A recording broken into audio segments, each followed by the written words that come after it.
Welcome to the Class is Permanent Podcast, episode 3 here. Pooch, how we doing, buddy? I'm doing great. Recovering well. There you go. Pooch is recovering well. We were very, very excited. We've gotten some good feedback so far on the past couple of episodes, so I think we're very excited about that. We have Admin Owen here in the building, so we're excited about that as well. He doesn't have a mic yet. We're working on that, but you may hear him a little bit later. We do an awesome interview with Justin Sousa, our MLS savant, for lack of better terms. We are going to go over a little bit of recap of the past week, talk the cheeky tenor. We'll go into a little bit of a preview of what we got going on this weekend. And, we have a very special Chelsea segment for our Chelsea lads. Yes. Very special because we've heard their feedback and they really wanted that.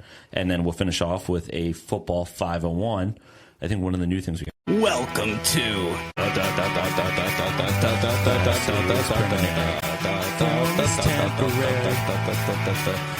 Class is permanent.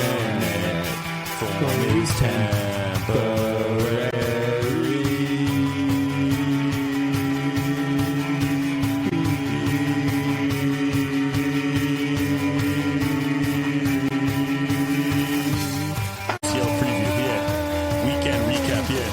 Sousa interview, Sousa interview, Wow. Get it, baby. Away we go. That was fun. We're going to keep working on that as we go. If you don't like the singing, Owen's dying laughing. He didn't even hear the music. He just heard us. He just heard us singing. He just heard our really bad singing. I think this is a good segment just to introduce Admin Owen. So I'm going to do my best to introduce him. He doesn't have a mic. Why don't you take Pooch's mic real quick? Here, move over to Pooch's mic. Let's ask him a couple questions, get this thing going. What's up, O? What's up, guys? How you doing? There you go. Good. He even was talking to the mic. Well done. All right, Owen, give everybody like a 15-second elevator pitch on why they should like you. Go. Jesus Christ. Hey, guys. I'm Owen. Go Spurs. Okay. Hey, fair enough. Owen is a Tottenham fan, American football. He's a Vikings fan. Skull! I'm not doing that. Dude, don't do that. Don't do that. I don't know if anyone heard what Pooch just told him to say, but we're going to maybe have to cut that. With that in mind, Owen will be helping us out here. We're calling him Admin Owen. He's going to be helping with the graphics, with the socials. For those of you who don't know, we really have zero technical ability with anything. With literally zero. So when Owen said that he's actually used Canva once in his life before, and by used it, he opened it, tapped 2 buttons, and then deleted the app, it is far more than I could ever even imagine. So we're very excited and grateful to have him here on the podcast. Owen, anything else you want to say? We'll have a mic and headset for you moving forward. I look forward to that. I probably won't offer much on here. I'm a little scared, shy, docile, submissive. But, know my way around Canva nowadays, so that's what I can offer. So make sure to show some love on those socials. Yes, sir. And if there's anything you don't like, just at Admin Owen. Right. What's your official handle? Owen Donahue? I think it's Owen Donahue with an underscore at the end of it. Yeah, see, I could never think of that. That's brilliant. That's why I get brought on for things like this. Awesome. Well, you can go back to your chair in the corner. Perfect. Thanks, guys. Alrighty, Pooch. Real quick, because I do have something for Admin Owen. I bookmarked this earlier today. It's from a Flamingo account, the Brazilian team. It says, heartwarming. Flamengo wins their 9th Brasileiro title in honor of Vikings quarterback J.J. McCarthy's alter ego, 9. I just want to show you. You guys won't be able to see this on camera, but I'm showing Owen that it is a real tweet. So I guess Flamingo and 9 are like boys. Like that might have to be your Brazilian club now. Good to hear. Yeah, said it's good to hear for those that didn't hear. He just got up and started doing the skull in our house, just clapping. Yeah, it's all good. But very excited to have Admin Owen here with us. He's going to be helping tremendously as we get this thing off the ground. And first off, I do want to say, and this is something obviously we could jump into at the end too, but love the feedback. For everyone that has listened, we've gotten great feedback. We're going to do our best. One thing I will say is the feedback that we have received regarding misinformation. Maybe, Pooch, we should go back to the intro episode. This is not informational. Yeah. This is not. Yeah. This was never supposed to be where you got it. You have Wikipedia for that. You got That's where I get most of my information, so maybe don't do Wikipedia. Or you just make it up, man. Yeah. It's the big 2-5. Make it up. Anything is possible. Anything works. We got people, and you'll hear during our interview, who talk about it and correct us. I don't care. Yeah. Well, Chelsea's not actually as defensive as you. I don't care. But who? Chelsea. no, we'll get onto them later. We'll get on. Yeah, well, we have a special segment for our Chelsea fans, so you'll have to stay all the way till the end to listen to that one. Yeah. But yeah, I mean, for today we got a fun one. We're going to go into a recap, as usual, some of the midweek games here, what we got right, what we got wrong. There's been some headlines this week, so we'll definitely jump into that too. And then we have a really cool interview with, like I said, our savant Sousa, who's going to break down the MLS Cup final this Saturday, Inter Miami versus Vancouver. Yeah, Pooch, I mean, let's jump right into it. Why don't we start here? Do you got the picks from this week and our cheeky tenor? See how we did there? Yeah, so on my two legs, I did great on my two legs of the cheeky tenor. I mean, I told you guys Jack Grealish is due. What happens? He scores a goal. Pooch.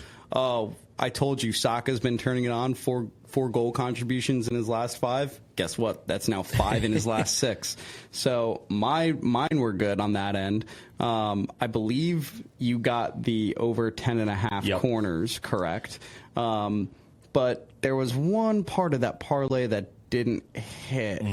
And may I say, when I saw the lineups come out, and I put that bet in before lineups even. I was dumb of me to do that, but when I saw Sorloff on the bench, I was like, Ethan sold here. You know, I think I did there. I definitely sold a little bit. What I will say, and where I think I have to refine my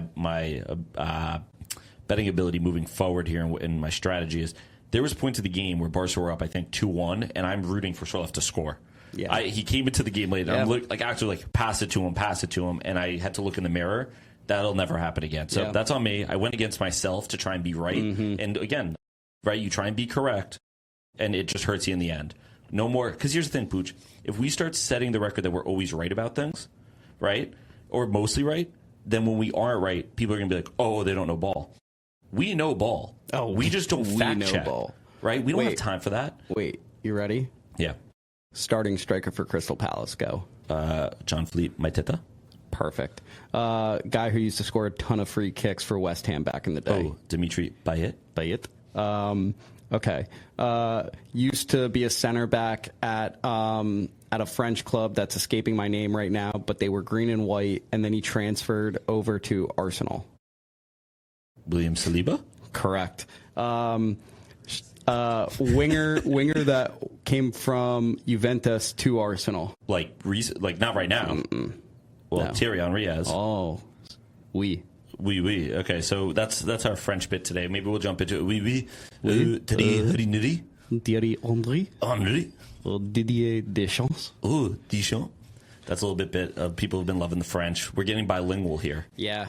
Started a Duolingo account for French, but that's not for this. I'm actually trilingual. That's on my other podcast, Learn French with me. Learn French with Pooch, which airs Wednesdays. 9 p.m. it comes out. There you go. All platforms. Awesome. Yeah, not my best pick there, but whatever. I will say the games were pretty decent.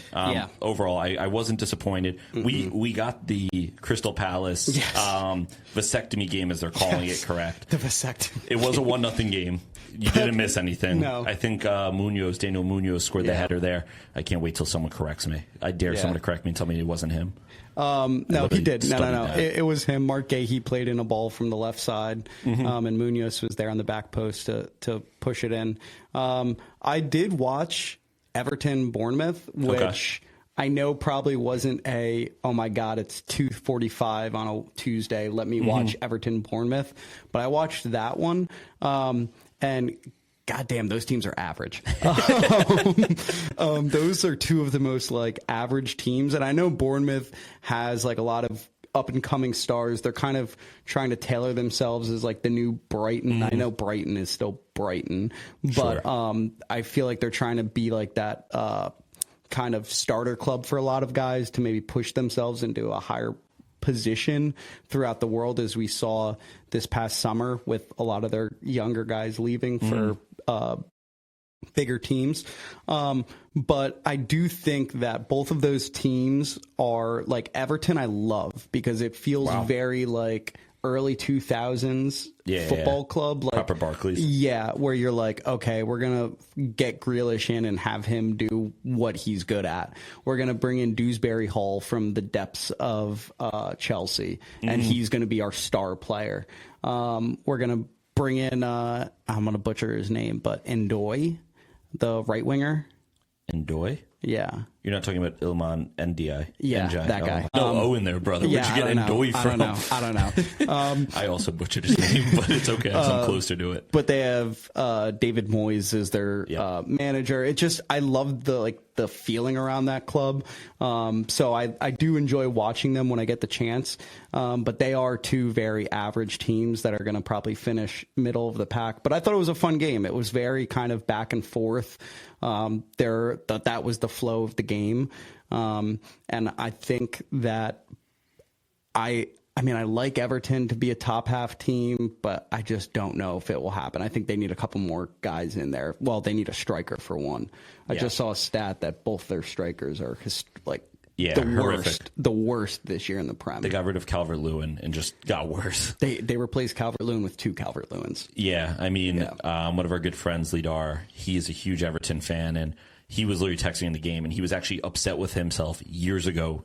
Verbatim, he was mad at himself from years ago for making himself watch this Everton game and miss Manchester City Fulham. And then 2 minutes later, in all caps, I got Jack Grealish, baby. Yeah. So the away limbs were class. Yeah, I think Everton's one of those clubs that it's not easy sledding. It's probably a little bit like Tottenham. That's actually not even fair to say that. No. It's probably not even like Spurs, but it's one of those clubs where it's a lot of hard sledding, but when you have good days, it's got to feel pretty good. Yeah, and I think it's hard sledding because the past few years they've been bottom of the table, but it also does give you that joy of that last day kind of exhileration of being like, oh my God, we stayed up this year. Like a few years ago at Goodison when so they sad. all...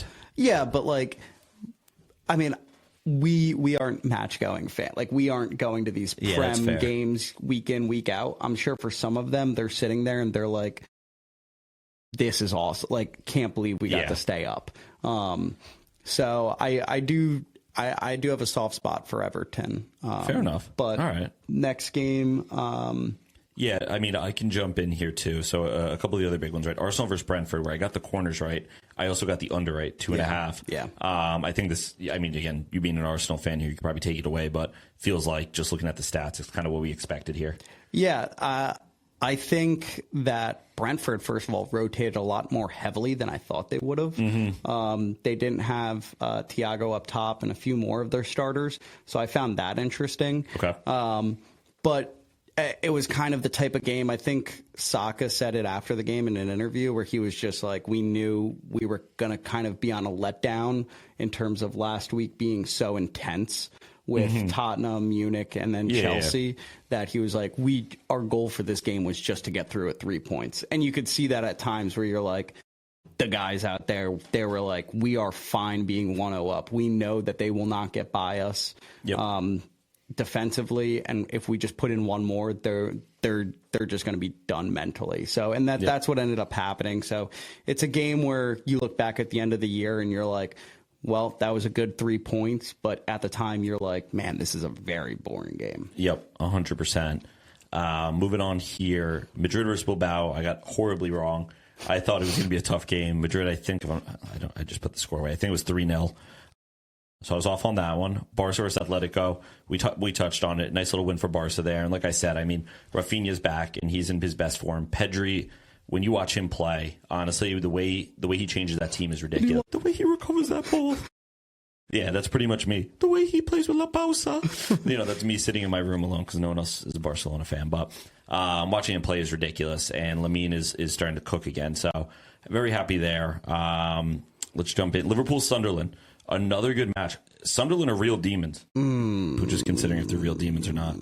I don't know if we can put them in the real demon category. How can you keep them out of real demon category? Because I don't have enough historical data on them to consider them a real or fake demon. Like their historical data in the Prem is from years ago. So like I can't sit. I think I need a few more weeks to see how they do because they're losing a ton of players to AFCON. I think 7 of their players are leaving for AFCON. Name them. So 7 of their guys are leaving for AFCON. And Granit Xhaka. Okay, is that one? No, definitely not Granit Xhaka. Okay. Close. Yeah, nice try. Close. Fair enough. Maybe if it's spelled different. Yeah. But no, I think I want to see how they do after AFCON is done to kind of get a feel. Like, if they're going through AFCON with those guys out and they're still on the level that they're playing at, then I'll give them that real demon stamp. But if those guys leave and they fall off the face of the earth, then I may sit there and be like, these guys might just be fake demons. These guys might just be relying on like 7 guys to pull through. Okay. Fair enough. I really, when you were talking about the fake and the real demons last 2 days ago, Yeah. I didn't realize you had such like a formula. Oh, yeah. for it. No. There's a formula. Okay, Like, you good. could give me a team and I could tell you if they're real or fake. Celta Vigo. Celta Vigo, fake demon. Okay, see that non-ball knower right there. No, Non-ball they're knower. what, Strictly Ego, domestic Ego ball. Aspas? Yeah, Iago Aspas is a demon. No, fake demon. Okay. Mr. Bean ass? You're telling me Mr. Bean's a real demon? Low-key, Mr. Bean is a real demon. Nah, he's a fake demon. You ever watch those movies? Yeah, that's kind of Nah, demon timing. he's a fake true demon. savant. No, he's a savant, all right, but he's not a demon. Owen, what type of savant would you say you are? You could say it. We can repeat it for you. Here. There you go. Owen's coming over to the mic. Good podcasting. I don't know if I'm any kind of savant. Scared to put me on the spot here. Maybe I'd say a savant in rooting for bad sports teams. Okay. I think that's something I'm really good at. Okay, yeah. So yeah, you're a savant. Okay, well done. I'm a savant in grocery stores. I explained that store earlier this week. I've once again been mistaken for just a general savant while at a grocery store with my girlfriend, because I guess when I walk in those doors, I can't figure things out.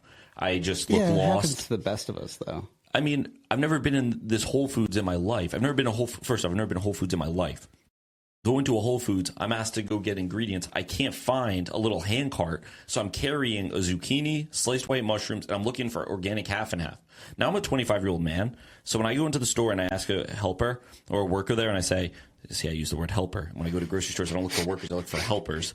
For organic half and half for my mom, they think I'm a fully grown man living with my parents, which I am, but like not in like a savant way, in a normalant way. Yeah. They try and help me with other things then, but whatever. So you can't. Okay, yeah. Let's move on. Those who know. I went on one of my little that. rants, and you're just going to have to get used to that. Yeah, we'll circle back. Newcastle versus Spurs, it is what it is. 2-2 game. I was close. I Yeah, said it almost. you did. I said that felt like a Tottenham win, and I was close with that. When it feels like a Tottenham win, it's usually not. That's kind of how it goes. It's usually when you just go into the game. But the thing was, it didn't feel like a Tottenham win. Oh, I They see have what to you're go saying. to St. James Park, where you're sitting there. A normal, the normal thinking would be that's a Tottenham loss. Yeah, But I mean, fairs. You sit there and then you're like, think about it a little bit, and you're like, that actually is a Tottenham win. It's just crazy that our defenders score more than our attackers. You have Cristiano Romero with 2 goals. Obviously, one of them, I guess it's a bike. Like, it's a bike, but it's not like a Puskás bike, right? Like a Puskás award-winning bike. It's just, it got in the goal. He biked it to get it there. Yeah. Fair enough. And then you have guys like Mickey Van de Ven who score every other week. It's very frustrating, but we'll take going to St. James is not easy. No, so you'll take the draw. the point. Yeah. It's just frustrating though, because you watch these games and it's like you go into the game thinking if I told you a 2-2 draw, you'd probably be, not you, but like I would shake hands on that. Yeah. And then you get into the game and you're like, oh, we should probably win this game. And that's where it gets frustrating because it's very, you're leaving points around, right? Yeah. Where, I don't know. I'm pretty disassociated with Spurs at this point. Something's got to change. And, some of this is giving me a little bit of belief in Thomas Frank that, you can compete, but you need to see the results. You need to see it get through. And the attack needs to change. I just don't know what the philosophy is. And again, our center backs are scoring all our goals, which in the case of Arsenal, where you're scoring corners, no problem. But we need them to score like regular goals too. Yeah. And all jokes aside, I do think Tottenham should believe in Thomas Frank. I mean, I think there's a history of managers recently, at least, where it's like you bring them in and maybe the first year or two doesn't go well, but then you continue, like even like a guy like Ange, and I know people will point to like 17th place or whatever. All you guys wanted was a trophy. It could have been a Carabao Cup for all you guys cared. 100%. Like, it didn't matter, just a trophy, and he won that for you. So, like, it's one of those things where I feel like you just need to give him a bit of time. He has a lot of Ange's guys in there, and I know we talked about it a little. It was either Monday or last week where you were like, but they did also bring in Kudus, they brought in Javi Simons, a lot of these other guys. Yep.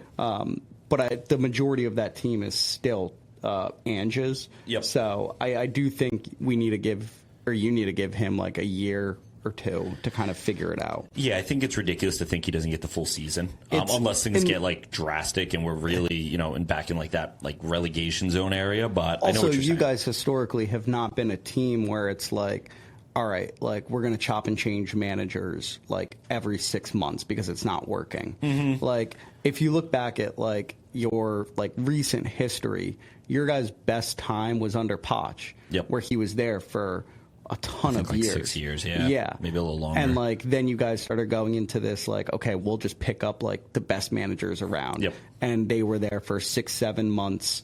What? 6'7", 6'7". Owen's freaking out. Owen, relax, bro. Relax. It's okay. But they were there for a short while, and it just did not work out. So I do think he needs a little bit more time. Okay. Yeah, and I'm with you. I agree with you. I mean, I think where it's frustrating is I know with the not the new owners, but it feels like new owners with Daniel Levy leaving. I feel like they want to spend money, and obviously you'd say you want to spend money to back a manager. I think what gets tricky is, like you said, I think a lot of Spurs fans wanted that money to be backed back in Ainge back then, right? Because you win the trophy, you kind of see the vision. I think it was, again, at the end of the day, the right decision to let him go and to kind of move on. We saw what happened at Nottingham. He's been figured out, and he just won't adapt, and it is what it is. I just think with Frank, if I'm the Lewis family, right, who's running the show again, or like really running it with Daniel Levy out, I think it's a little difficult for me to go, here's $200 million, go build me a squad, when, we bought you Kudos, we bought you a decent amount, we bought you Xavi Simons, right? We spent more than we have in years. And if you told me that this team was, putting up a ton of goals, or, you saw the formations, you saw what was going on, it was just a little bit of a lack of talent and depth, I'd say, yeah, go ahead, give them the money, let's go build it, like a Arsenal project. I mean, even Chelsea with Maresca now, kind of the project they have going where no one really understands why they're signing 1 million players, and the Chelsea fans are going to jump down my throat for that. Pause.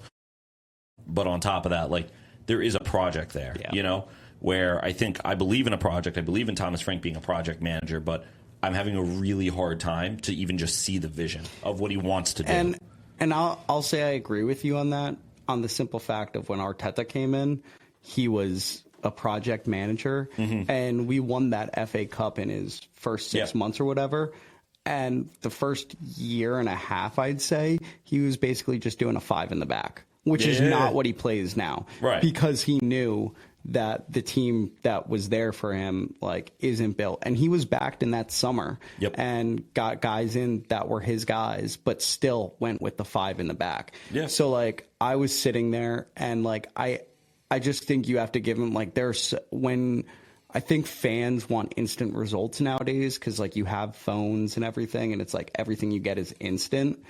But I do think sometimes when this much money is being thrown around, you have to give guys time in a role like this. I agree. And I think this Spurs team, you have time with it, but I will say, and I've said it a couple of times about Mickey Van de Ven, but like a guy like him, I've told my family, I've told people when I watch him, it's like, I do see him in 2 years, if things are not progressing correctly, like he's going to go to a Real Madrid, a Barcelona, a PSG, like one of these big clubs competing, because maybe right now he's still kind of getting better as a defender, but what you have there as a raw player is ridiculous. You know, the pace, the goal scoring ability. I joke all the time that we should play him as a 9 because he has the pace and he has like a nose for goal. Just play him as a 9. Obviously not, but once he develops that.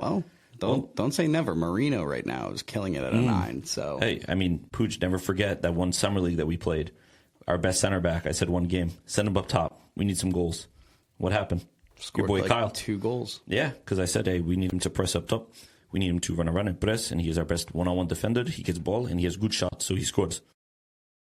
You guys listened? You were right with that. Yeah, so maybe I do know ball. That being said, though, we will see. I mean, Owen was I on the money there with all the Tottenham stuff. He's also a Spurs fan. Hey! I don't know if you guys could hear him yell bang, but that was a very Mike Breen-esque bang. That was awesome. We need more of that, actually. Maybe every week you'll come in with a new like basketball. Like, there you go. I actually like the bang. Like if he really likes it, he'll give us a double bang. Ooh, oh. Yeah. Whoa, no. Wait, pause. Wait, pause. Whoa. Sorry, Owen. I was not thinking on that one. Pooch, Leeds versus Chelsea. It was a good game. Yeah, whatever. Leeds 1-3-1, but okay, moving on. Manchester City, Fulham. Obviously, it's thriller there. Yeah, I was watching Everton Bournemouth, but I then switched for like 5 minutes to City Fulham, and I switched, and City was dominating. I think it was 3-1 at that time, and I was like, all right, the other game was at least interesting because it's a 0-0, and then not even 10, 15 minutes later, I'm getting things where it's like 4-2, 4-3, 5-3. And I'm like, what is going on in that game? Yeah, I was kind of the same way. I had a couple games on, and at some point I just flipped over to catch the end of this one. And I know City won, and I don't want to say I told you so, but they're fake demons. Fake demons. They're fake demons. Their defense is a fake demon. I'll say this. Okay. I'll adjust. I'll go in depth with City. Their attack, they are like the final demon. Like they are like the biggest demon in soccer, and only because of Haaland. But that defense, Haaland. But that defense is the biggest fake demon I've ever seen. Okay, I think that's fair. I think as he figures it out, that is very, very fair to say. But we said it on episode 1. We said it, I think, on episode 2, and I'll say it on episode 3. This just feels like the most like Pep and Man City thing. I know this is what we do. This is what everybody does. 4 goals to Fulham. Oh, mate, it's different this year. The Arsenal are going to hold on, and Big Mickey Arteta, Big William Saliba's going to pocket Erling Haaland. You heard? Anyway, let's go quick headlines. Usually we don't really talk too much headlines, but I think this is a crazy one. The Nice fans, I don't even know. I guess you'd call this like they jumped like the team bus. Yeah, I'm going to pull up the article. article. I read through it, and I think, if I'm being honest, that's the player's fault for getting off the bus.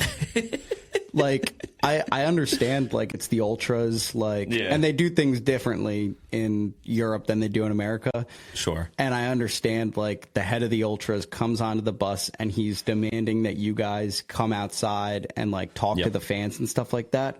I don't know about you, but if I see, like, max 15 guys and they're calling me out to go outside of a bus where I'm in safety, I'm not doing that. I'm actually going to pop that number down to 5. Okay. I'm a fake demon. I'm a fake demon. If you get 5 guys outside that bus, there's 2 dudes out there. You're not doing shit. Yeah, you're right. Your shoulder's going to pop out. We'll bump that down to 2. Now, put it into a professional athlete. I don't care how much you train, how healthy you eat. If there are more than 10 dudes out there, do not go outside that bus. Fairs. Do not leave. I feel like that's basic knowledge. Yeah. I guess you're also scared if you're on the bus. Like, are they going to flip the bus? I don't know. I've been very blessed. I've never been in this position as a pseudo gaffer, as a player, that I've never had the fans attack me. But do you know what they should have done? They should have seen that guy come out of the bus. He's like doing his little French accent. Oh, get off bus. Here it says, fans chanted, move your usses. Move your usses off bus. I would have went, okay, boss. I'm going to get off the bus. You go first. And I'm walking down the aisle, and he gets off the bus. I immediately yell to the bus driver, au revoir, close door. Sort the, that means exit, I think. Yeah. I tell the bus driver, close the door, start the bus. Like, that guy's off, we're leaving. Okay. And, like, that's how you deal with that. You don't get off the bus with the guy, with all of his buddies out there that are pissed off at you in particular. That's really fair. Honestly, if I'm the bus driver, I actually get off the bus. And I go, this ain't my prom. Yeah, no, if I'm the bus driver, I'm not closing the doors. I'm not opening the doors. I got nothing to do with this. Because they know where my family is. If I'm the bus driver, I'm just going to sleep. Yeah. Like, I'm just doing like, hey, I got no problems. Yeah, I'm out. You guys got to do what you got to do. And also, at the end of that story, they left this part out till like the last paragraph. Their security had to break it up. So what is security doing? What were they doing in the first place? Is security part of the mob trying to get these guys? Or are they, like, supposed to be protecting? Because, like, I think if I'm a player, I'm immediately going to the chairman being like, you got to fire those security guys. Well, there's a lot of them went and just asked for a transfer. Yeah. And honestly, low-key, I think the fans are winning here. No. They're getting players out of the club. They've now, well, you know what I mean? Like, they have a couple players in the hospital who aren't going to play now. So they win again. And then apparently the manager and the sporting director are now looking at resigning too. I was in Nice, by the way. I was literally in Nice on the French Riviera When this this summer. happened? No. Oh, okay. Sorry. Yeah, I should have clarified. My bad. Yeah. I was there this summer. Very nice people. Very just beach town. It's like if this happened at the Jersey Shore, like the Giants team bus just got parked in Asbury Park, and then all of a sudden we all started trying to jump Joe Shane. Like, Well, I wouldn't put it past the Giant fans. fair enough. Maybe Eagle fans. Oh, Eagle fans, definitely. Yeah, Eagle fans definitely. Just really grimy, nasty. Yeah, but that's what makes them the best. Ugh. What would you consider the Eagle fans in Europe? Like, what is Chelsea their equivalent? You think Chelsea? I mean, there's just so much crossover. I know one person that would love that reference. Yeah, maybe I should. You're right. We're giving them too much credit. Yeah, I personally think Eagle fans remind me probably I don't know. Marseille. I was maybe? just about to say Marseille. Marseille. Yeah, they're probably French fans. The only thing, yeah. Because Yeah. Marseille gets a little crazy. They are also known for kind of going off at their club, but they'll die for their club. Yep, 100%. All right, Yeah. fair enough. Let's stop talking about Chelsea and the Eagles because all of that's just disgusting. Very exciting. Tomorrow is the World Cup draw. Yes. So I'm looking forward to that. We will finally know. Ooh, Owen's rubbing his hands. All right, rub those paws. I am very excited. He did not like that. When I said rub those paws, he got very uncomfortable.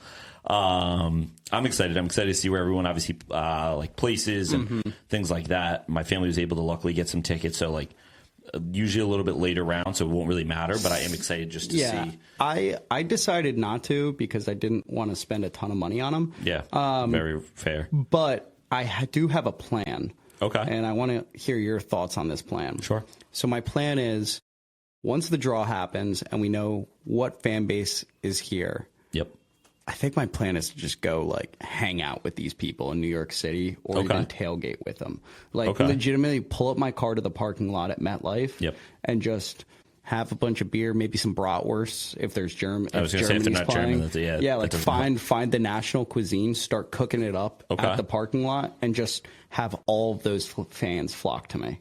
Yeah, I mean that's a good way to do it. I think that's my plan, and then maybe I'll put up buy a little mini TV, and then just have that going in my car as I watch from outside MetLife.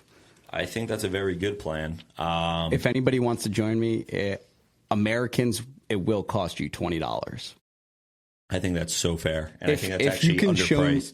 If you could show me identification that says you are a part of that country, you'll get in for free. Okay. Realistically, if it's the bench warmers scene where it's I am 12, for the birth certificate, if you do something like that, I'll probably let you in too. Yeah, but you don't want to start really ID checking. No. You start coming off across this ice or something. Yeah, not to get political. That would be bad. That would be bad. Yeah, not good. So I was just looking here. I'm not going to go through all of it, but I was just looking at the U.S. Nice little article here by Goal.com. Just the ideal scenario, the worst case scenario, team they want to face, and I guess they want to avoid. But let's jump into the ideal scenario here is if they draw Australia, Saudi Arabia, and New Caledonia. Yeah. Yeah, that sounds pretty ideal. That would be awesome. That sounds pretty ideal. Be awesome. The worst case scenario, I mean, there's nothing to talk about the ideal scenario, right? Do you want to jump into New Caledonia's tactics? No. Okay, me neither. Pass. Yeah, that would be great. But worst case scenario here is if they draw Morocco, Norway, and Italy. That would be worse. I think Lalas and them maybe it wasn't Lalas, maybe it was Tim Howard and Landon Donovan. I think we're debating this. And I think Landon Donovan, I think it was Donovan said that they would win and top this group. No. I think he's smoking crack. Yeah. I don't know what they even with that hair transplant. I think he is on some very heavy painkillers, some Poochie painkillers. I'll say this. I think we could get a result against Morocco and Norway. Okay. Norway only because, it wouldn't be a win. It would be a draw. That would be, I think, the result we'd see. You said Norway? Yeah. I think Morocco we could get 4 against. Wow. Or 3, sorry. 3. Big difference. And have 4 in total for the group. But you're talking. Wait, are you talking goals scored against them? No, I'm talking points. Oh, that's why I said wow. Yeah, no, I'm talking points. Wait, you're calling full predictions on scores. I think we could see a full 3 against Morocco. I think the best we could do against Norway and Italy is both a draw. but like that's best case scenario. I think both of those teams are better than us. I think Italy, you have a chance just because they feel a little bit dysfunctional. I mean, this also feels like a tournament that Italy also could just kick up in. Yeah, they obviously have the talent. They also still have to make it first. Well, right. That's why I got confused about reading this, and maybe I missed something. No, but, it's those playoffs still haven't happened yet, like the final playoffs for something like UEFA. But I think what they mean is like they will call out like when they choose the ball. Sure. Who would advance in that spot? Yeah, Understood. in that spot. But why would Italy group be the best option? Based on this article, why? I guess we'd have to dive into it. They're saying. I thought you said that they said that it's the worst option. That's what I'm saying. Yeah.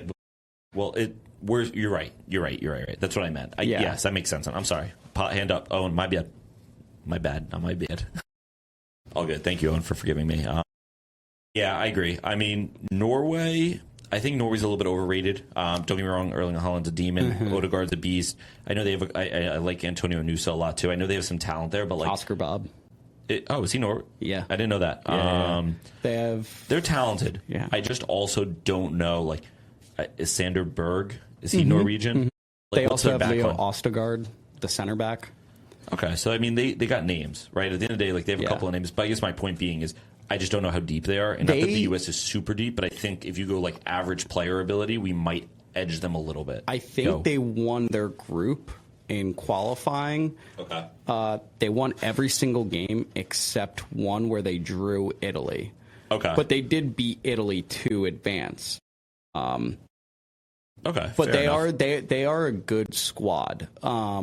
I do think that I could see them max getting to like around a 16, but it also depends on who they come up against. But we also know though, like when it comes to these tournaments, it really is, and this is me counteracting my point from before, but like it really is just up to top players, right? Yeah. Like you obviously need a squad Sorloth too. I'm pretty sure. I'd assume, and again, I haven't watched them play. I'm sorry, but I'd assume they maybe play like a 2 striker up top, and they can even do like they may just play one. They may go 4-2-3-1.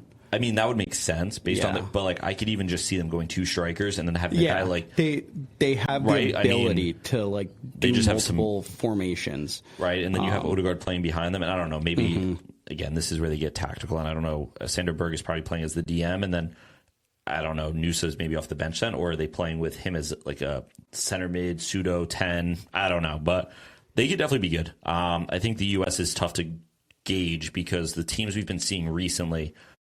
Like, these are not our best teams. If this is what Poch thinks our best teams are, we're in really, really, really bad shape. We're in worse shape than New Caledonia.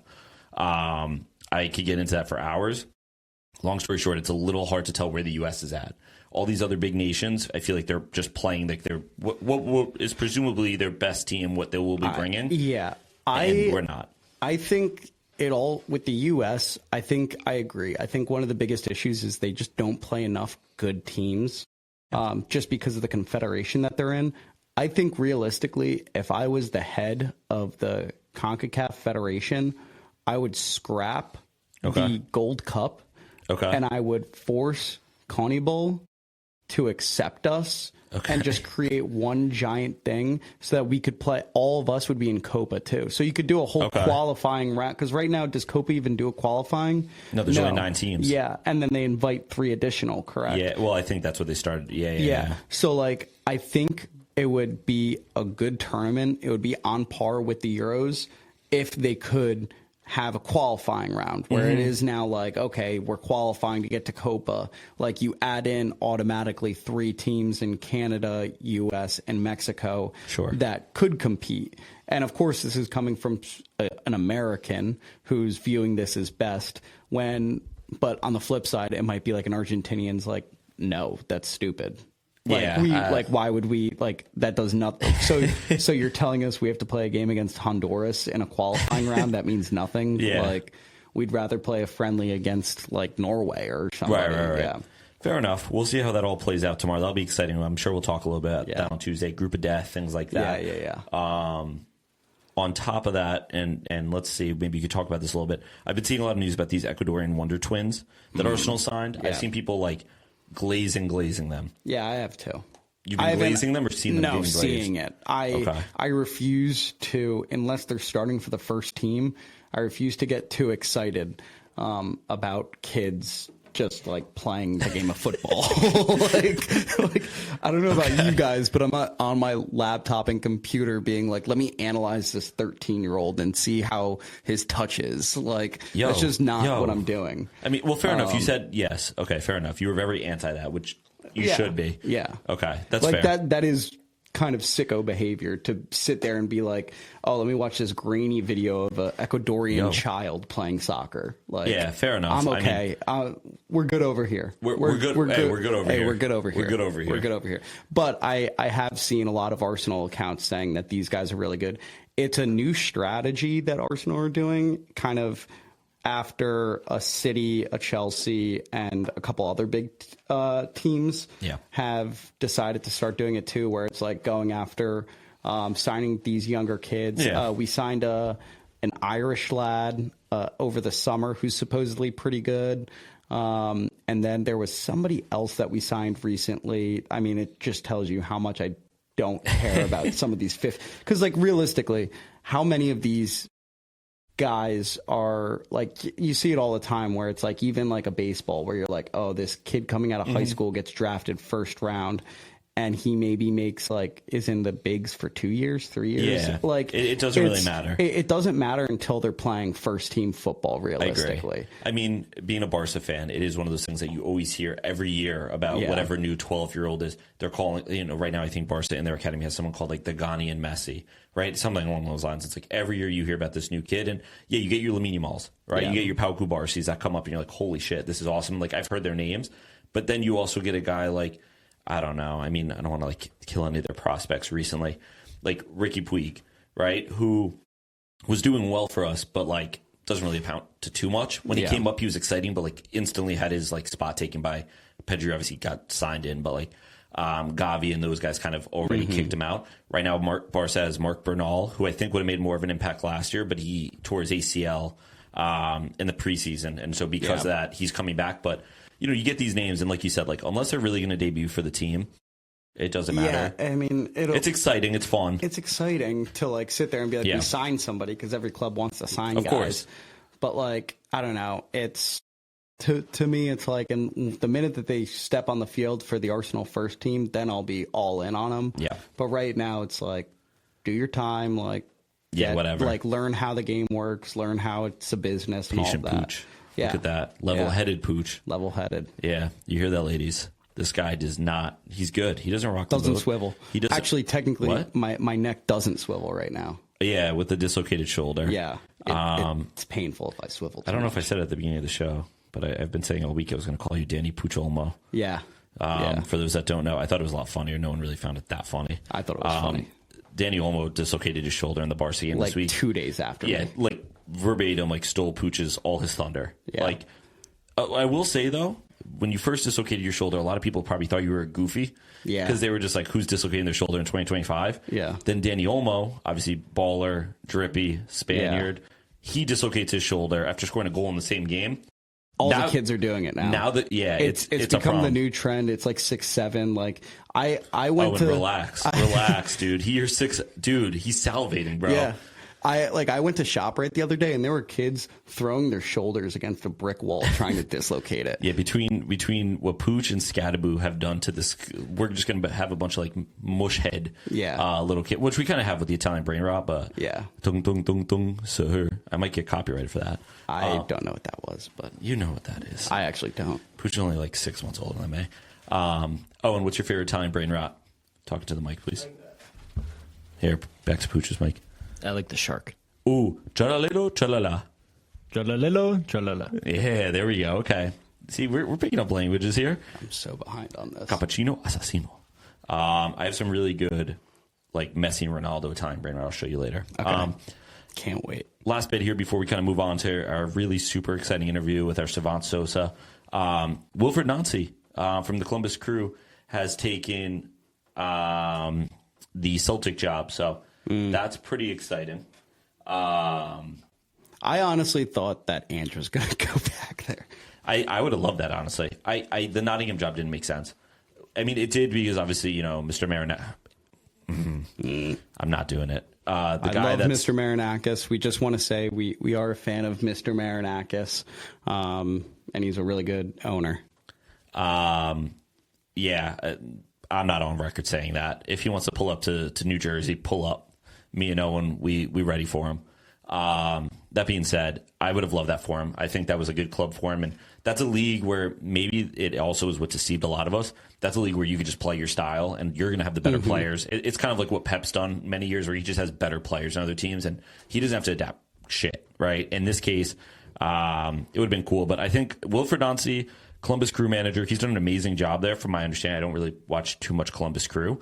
They won the league. What? No, they were very good. He was Thierry Henry's second in command when Thierry was in Montreal, and he then went to Columbus right after. And he's turned the Columbus Crew around. Yeah, it was terrific to watch. I mean, that Crew team last year. Yeah, that's back when I was working in the MLS. I remember we played them a couple of times. And when I say we, the franchise I worked for, I sat in a desk and made phone calls to try and sell people tickets. Front office. But, you know, I had a big role. I paid people's salaries, kept the lights on. That being said, we played them a couple times that year, and, like, they were a bigger rival than the Red Bulls were, than some of the other teams because of how they played. Those games were, like, really, really good. They have a really good squad, and he played awesome. Like, in the MLS, you don't really get a lot of, like, really fun tactics. And, again, we probably should have spoken to Sousa about this. We didn't. We did the interview before because he's really, really, really busy. Like, super busy, really cool guy. Well, I'm actually shocked we got him. Yeah, especially on last-minute notice. I mean, the podcast is 3 weeks old, and we definitely reached out to him in advance. But the fact we were able to get him on this weekend. Our people reached out to his people. Our people, reached out. That being said, I'm excited to see what he does with that Celtic job. And I think I want to start getting into Scottish footy a little bit. I haven't determined a club between Celtic and Rangers. I think I'm Celtic because I'm Catholic. Yeah, if that's a serious one. So like if you're Catholic, you have to be Celtic. I will say this. Both teams are doing dog shit right now. Oh, really? Like, I'm pretty sure Hearts are in first. Well, they play Hearts this weekend, Celtic. Yeah, I'm nervous that somebody may try and fact check us. No, don't worry. It's fine. Stop. I'm looking it up right now. Hearts is in first. So fuck everybody that says that it's not. They're not. Oh, Pooch and Ethan don't know ball. They don't always go and run to their computer to check. With that being said, they're tied on points with Celtic. Yeah, but they play this weekend. Yeah, and Celtics played one last game, so technically Celtic could jump them. Sunday, December 7th at 10 a.m. We watching that, Pooch? Sunday, December 7th, 10 a.m. I'm free. That's this Sunday, by the way. Yeah, I think I'm free. CBS Sports Network? Yeah, for sure. We're going to say we're going to do this, and we're not. But that being said, I mean, whatever. The Scottish, that's a game I'd love to go to one day. When this all blows up, the goal really here, right? We've talked about the goal of this podcast. Invert the wing one. Once we've spoken to him, picked his brain, and really gotten in. Really spoken to him. Really dissected what he's all about. Yeah. I think from there, it's like, let's get credentials to the World Cup. Start doing like interviews, being able to like, we're going to rent. Hey, if budget allows for it, if we have sponsors at that point. Well, hold on. We do have sponsors. If we do, once they start officially paying us, because the checks just haven't cleared yet. No problem. I understand. No problem on their end. Walgreens, tariffs, you're all good. Tariffs and all that has been really hurting them. We're planning on getting an RV, and we'll travel the U.S. Owen will be with us. He's working on getting whatever license you need for that. Yeah, actually, Brett, CDL. Well, no, Brett can drive an RV. Oh, he has a CDL? Brett, do you have a CDL? Oh, yes. Okay, cool. Okay. He can drive it, so Brett will drive. Owen will hang out with us in the back and play cards and just shoot the shit. If the budget's not there, we'll rent whatever. Ooh, maybe we'll make it a poll. Like, if we get to 100,000 subscribers, the top commented car, we will rent it, and us 3, 4, 5 of us, however many people are part of the squad at that point, will drive it across the country. We got to put a Maybach on there. Yeah. Maybach music. Yeah, and whoever commented has to pay for it. Yes. Yeah. Okay. So, Owen, can you set an alarm for, let's do May. We'll do it for May to revisit this and then do a poll on the socials. But it's a road to 100K subscribers. Yeah. We don't even have one yet, but it's a road to. No. But that's why it's the road to it. It's a long road. Yeah. It's a long road. And listen, if we're not shooting for the stars, then what are you shooting for? The clouds? You shooting trees? Like, come on, shoot for the stars. No, shoot for the moon. I mean, that's goal 2. Yeah, goal 3 is go to AFCON Live. Yeah, that's that. We'll call that a side quest. That's like Yeah. an adjacent goal to these goals. How's that? Yeah. You know what? Here's where I'll put that. I was about to say number 3 is after we've dominated the United States domestic soccer leagues, we will then go to Europe and we'll dominate the world. Yeah. We'll go on a little conquest to go see all the biggest games, the derbies. We'll go wherever there is one. Hey, we'll go to Riyadh. Yeah, we'll go to Riyadh. Listen, we'll go to Riyadh. Yeah, I don't know what I can say here. I speak a little Arabic, though. We'll go to Riyadh. Wallahi, brother, we'll go to Riyadh. Yeah, wallahi. I might need to cut that. Owen, can you just fact check if I'm good to say that? If I'm valid? I think I'm valid. Yeah, I think we're valid on that. I'm very valid. I'm good in every hood. All right, so Do we want to kick it to Sousa? Let's keep turning over with Sousa. Really good stuff. Make sure you guys go follow Sousa on all his socials as well. Yes. I think. Well, do you remember them off the top of your head? Justin Sousa at Justin Sousa and Justin Sousa 3, and then his new podcast, the MLS Next podcast. Yeah, it's awesome. It's for all you like people that want to watch the 13-year-old grainy Ecuadorians or whatever Pooch said before. Yeah. So here we go. Before we get to Sousa, we have a advertisement. 11 Miami. On a scale of 1 to 10, be an 11. Be your best self. Get the most out of life. Are you craving nightlife? Are you going to Miami? Do you want BBLs? Well, we have the place for you. Welcome home. Crushing the day, owning the night. 11 Club lets you be your best self in Miami. Use the code ClassIsPermanent to get $5 off the door. And make sure you drop Ethan and Pooch's name. That will get you $3 off your first mixed drink. 11 Miami. On a scale of 1 to 10, be an 11. Be your best self. Get the most out of life. Awesome. And now we'll go to Sousa. Alrighty, we're very excited. We have the man, the myth, the legend, Mr. Justin Sousa, MLS savant, as you would. Savant. So we're ready to preview a little bit of the MLS Cup here. Sousa's been following the MLS since he was a wee child. When we were roommates at Seton Hall, he used to interview former MLS players. I was so jealous that he was actually doing good stuff. He used to put his interviews and his articles on the wall. I actually would just put random Post-its of random words I would write on the wall just to feel good about myself. So it's really a, what would you call it? A full circle moment here. Yeah. And I just want the people to know, like, he is like a savant at MLS. Like, Sousa, name 5 MLS players. Go. Christian Roldan, Jordan Morris, Ian Frey, Lionel Messi, and Luis Suarez. Okay, see, people? See? That was a little harder than I thought. Now I've proven myself. Yeah. All good. We also, Owen is here. He has, for those who don't see, maybe we don't have this online yet, maybe we do. He has Turtle Beach headsets on right now. He might be dropping in Verdansk. He might also be producing right now. So Go. This is our first interview. It's exciting time. So welcome, Sousa. It's an honor to have you. It's an honor to be here. Yeah, I guess we could jump in, right? MLS Cup is this Saturday, Saturday, December 6th at 2:30 p.m., which I have a question about that in Miami. We got, Inter Miami taking on Vancouver Whitecaps. I think the basic storylines, but you got Messi versus Thomas Mueller, Alba and Busquets' final match ever. So just tell me a little bit, like, how did we get here? Maybe you can provide a little recap of the MLS season, the playoffs, some of the storylines we should be aware of. Take us through that. Yeah, so I'm not going to recap an 11-month season in 30 seconds. As far as how we got here in the playoffs, I think we've got the 2 best teams in the league overall on like a consistency basis playing in this final. Vancouver had a really big statement win over San Diego in their Western Conference final, even though San Diego, this is their first year in the league, were one of the better teams. And then Miami just kind of kicked on in the later half of this year. It feels like Javier Mascherano has really kind of figured out his flow with the team. He benched Luis Suarez recently, which was a big decision in the playoffs, but it's worked out tremendously for them so far. So okay, we'll see what happens. Going off that real quick, I know you just said, Javier Mascherano for, I think, a big part of the season. This was when I was still employed by an MLS club and still cared. It seemed like he was out of his depth. Has he made like actual tactical changes? Has the team just woken up? What has been like the big thing there?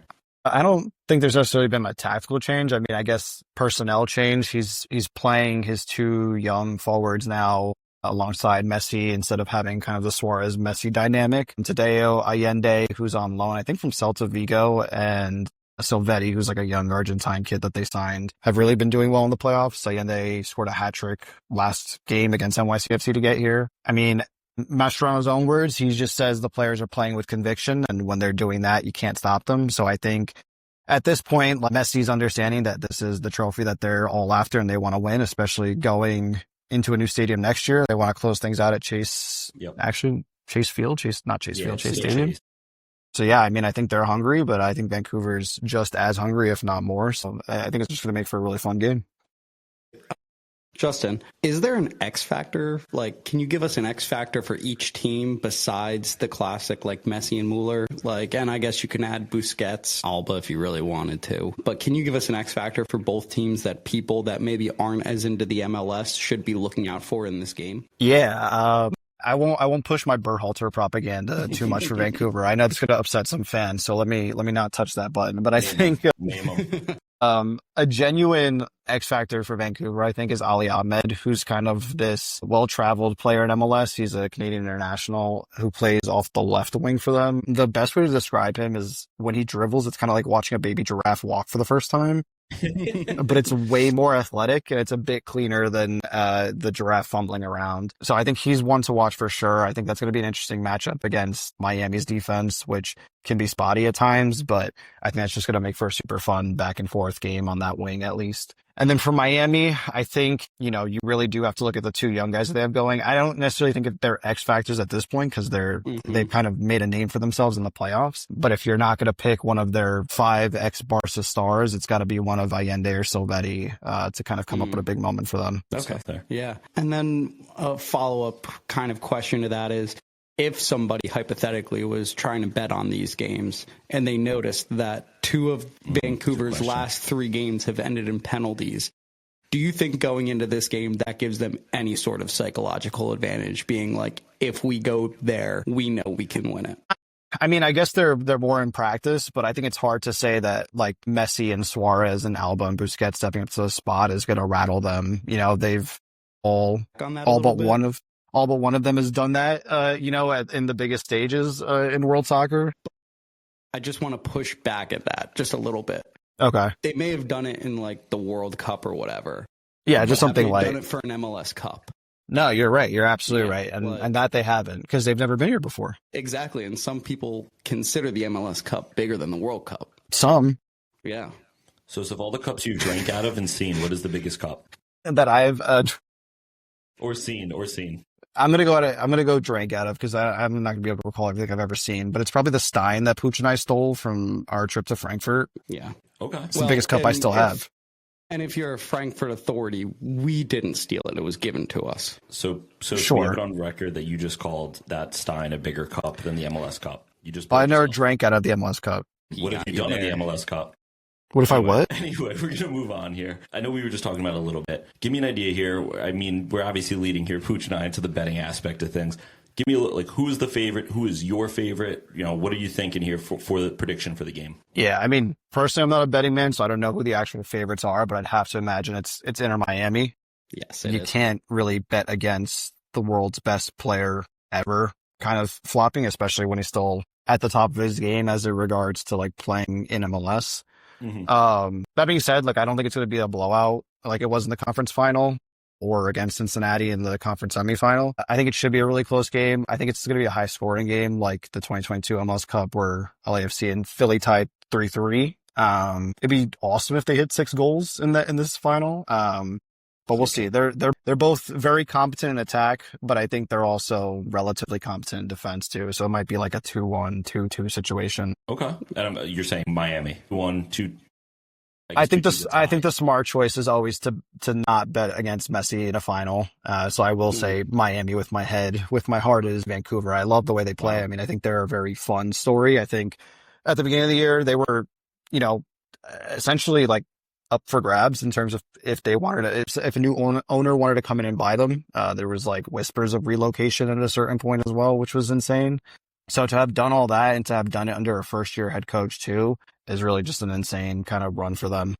Yeah, for sure. I got one more question here too. I think we keep talking about Messi, right? And obviously for good reason. But, you know, Mueller obviously coming over, this summer? Or maybe it was back in the winter whenever he came. Yeah, over the summer. Tell me a little bit about the impact he's had. Was this Vancouver squad already firing and he just kind of complimented? Were they, you know, middling and he's really taken to the next level? I keep hearing about Messi, Busquets, Alba. Those are obviously my guys as a Barca guy. But, like, what has Mueller's impact been? Yeah, I mean, his impact really has been he's come in and been a starter. He's a game-changing player. But I think what's ironic is that he's not typically doing a lot throughout the game in the sense of like impacting the offense where it's like he's pulling the strings, he's taking shots. He's very much a team player in that sense, and he's also very committed to the defensive side of things. I mean, his personalities shine through everything. He's, the typical kind of funny guy that he was in Germany. You kind of see it on camera now here in the States. What I would say though is like Jesper Sorensen, their head coach, is like the guy that's been running the show for them. I mean, they made Champions League final. They won the Canadian Championship. They're now an MLS Cup. For a team to have done all of that, have made it this far, and to have finished as high as they did in the Western Conference all in 1 year, like, it's unprecedented. This is arguably, if they lift MLS Cup, like, it's arguably the best season by a club in MLS history. Wow. Even beyond just like titles. I don't fully agree with that. St. Louis did a pretty good job their first year, but we'll move past that. Did they win a cup?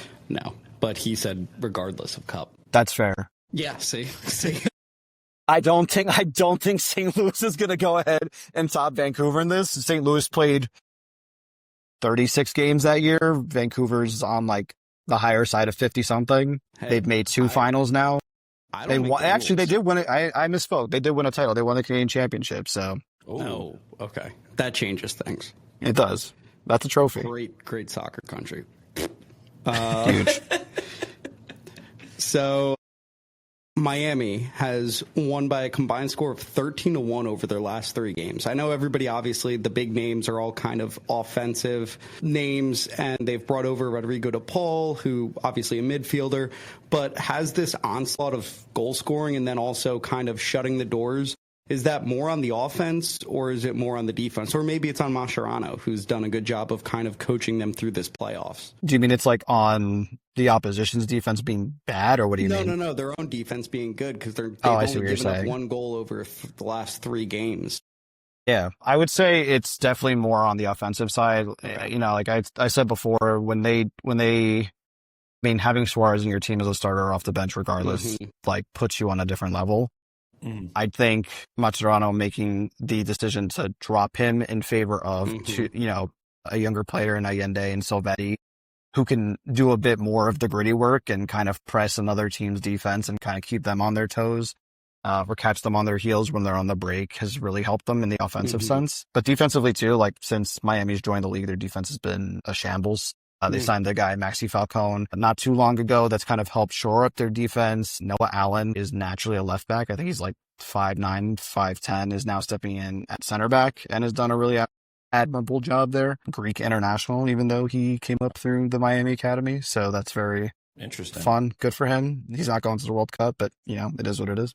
Loves Tzatziki. Loves Tzatziki. I'm sure he finds plenty of it down in Miami. Tzatziki and BBL's the 1-2 punch of Miami, as everyone knows. And Noah Allen's at the center of it. Remember the name, folks. Noah Allen, got it. So Olympiacos is next captain.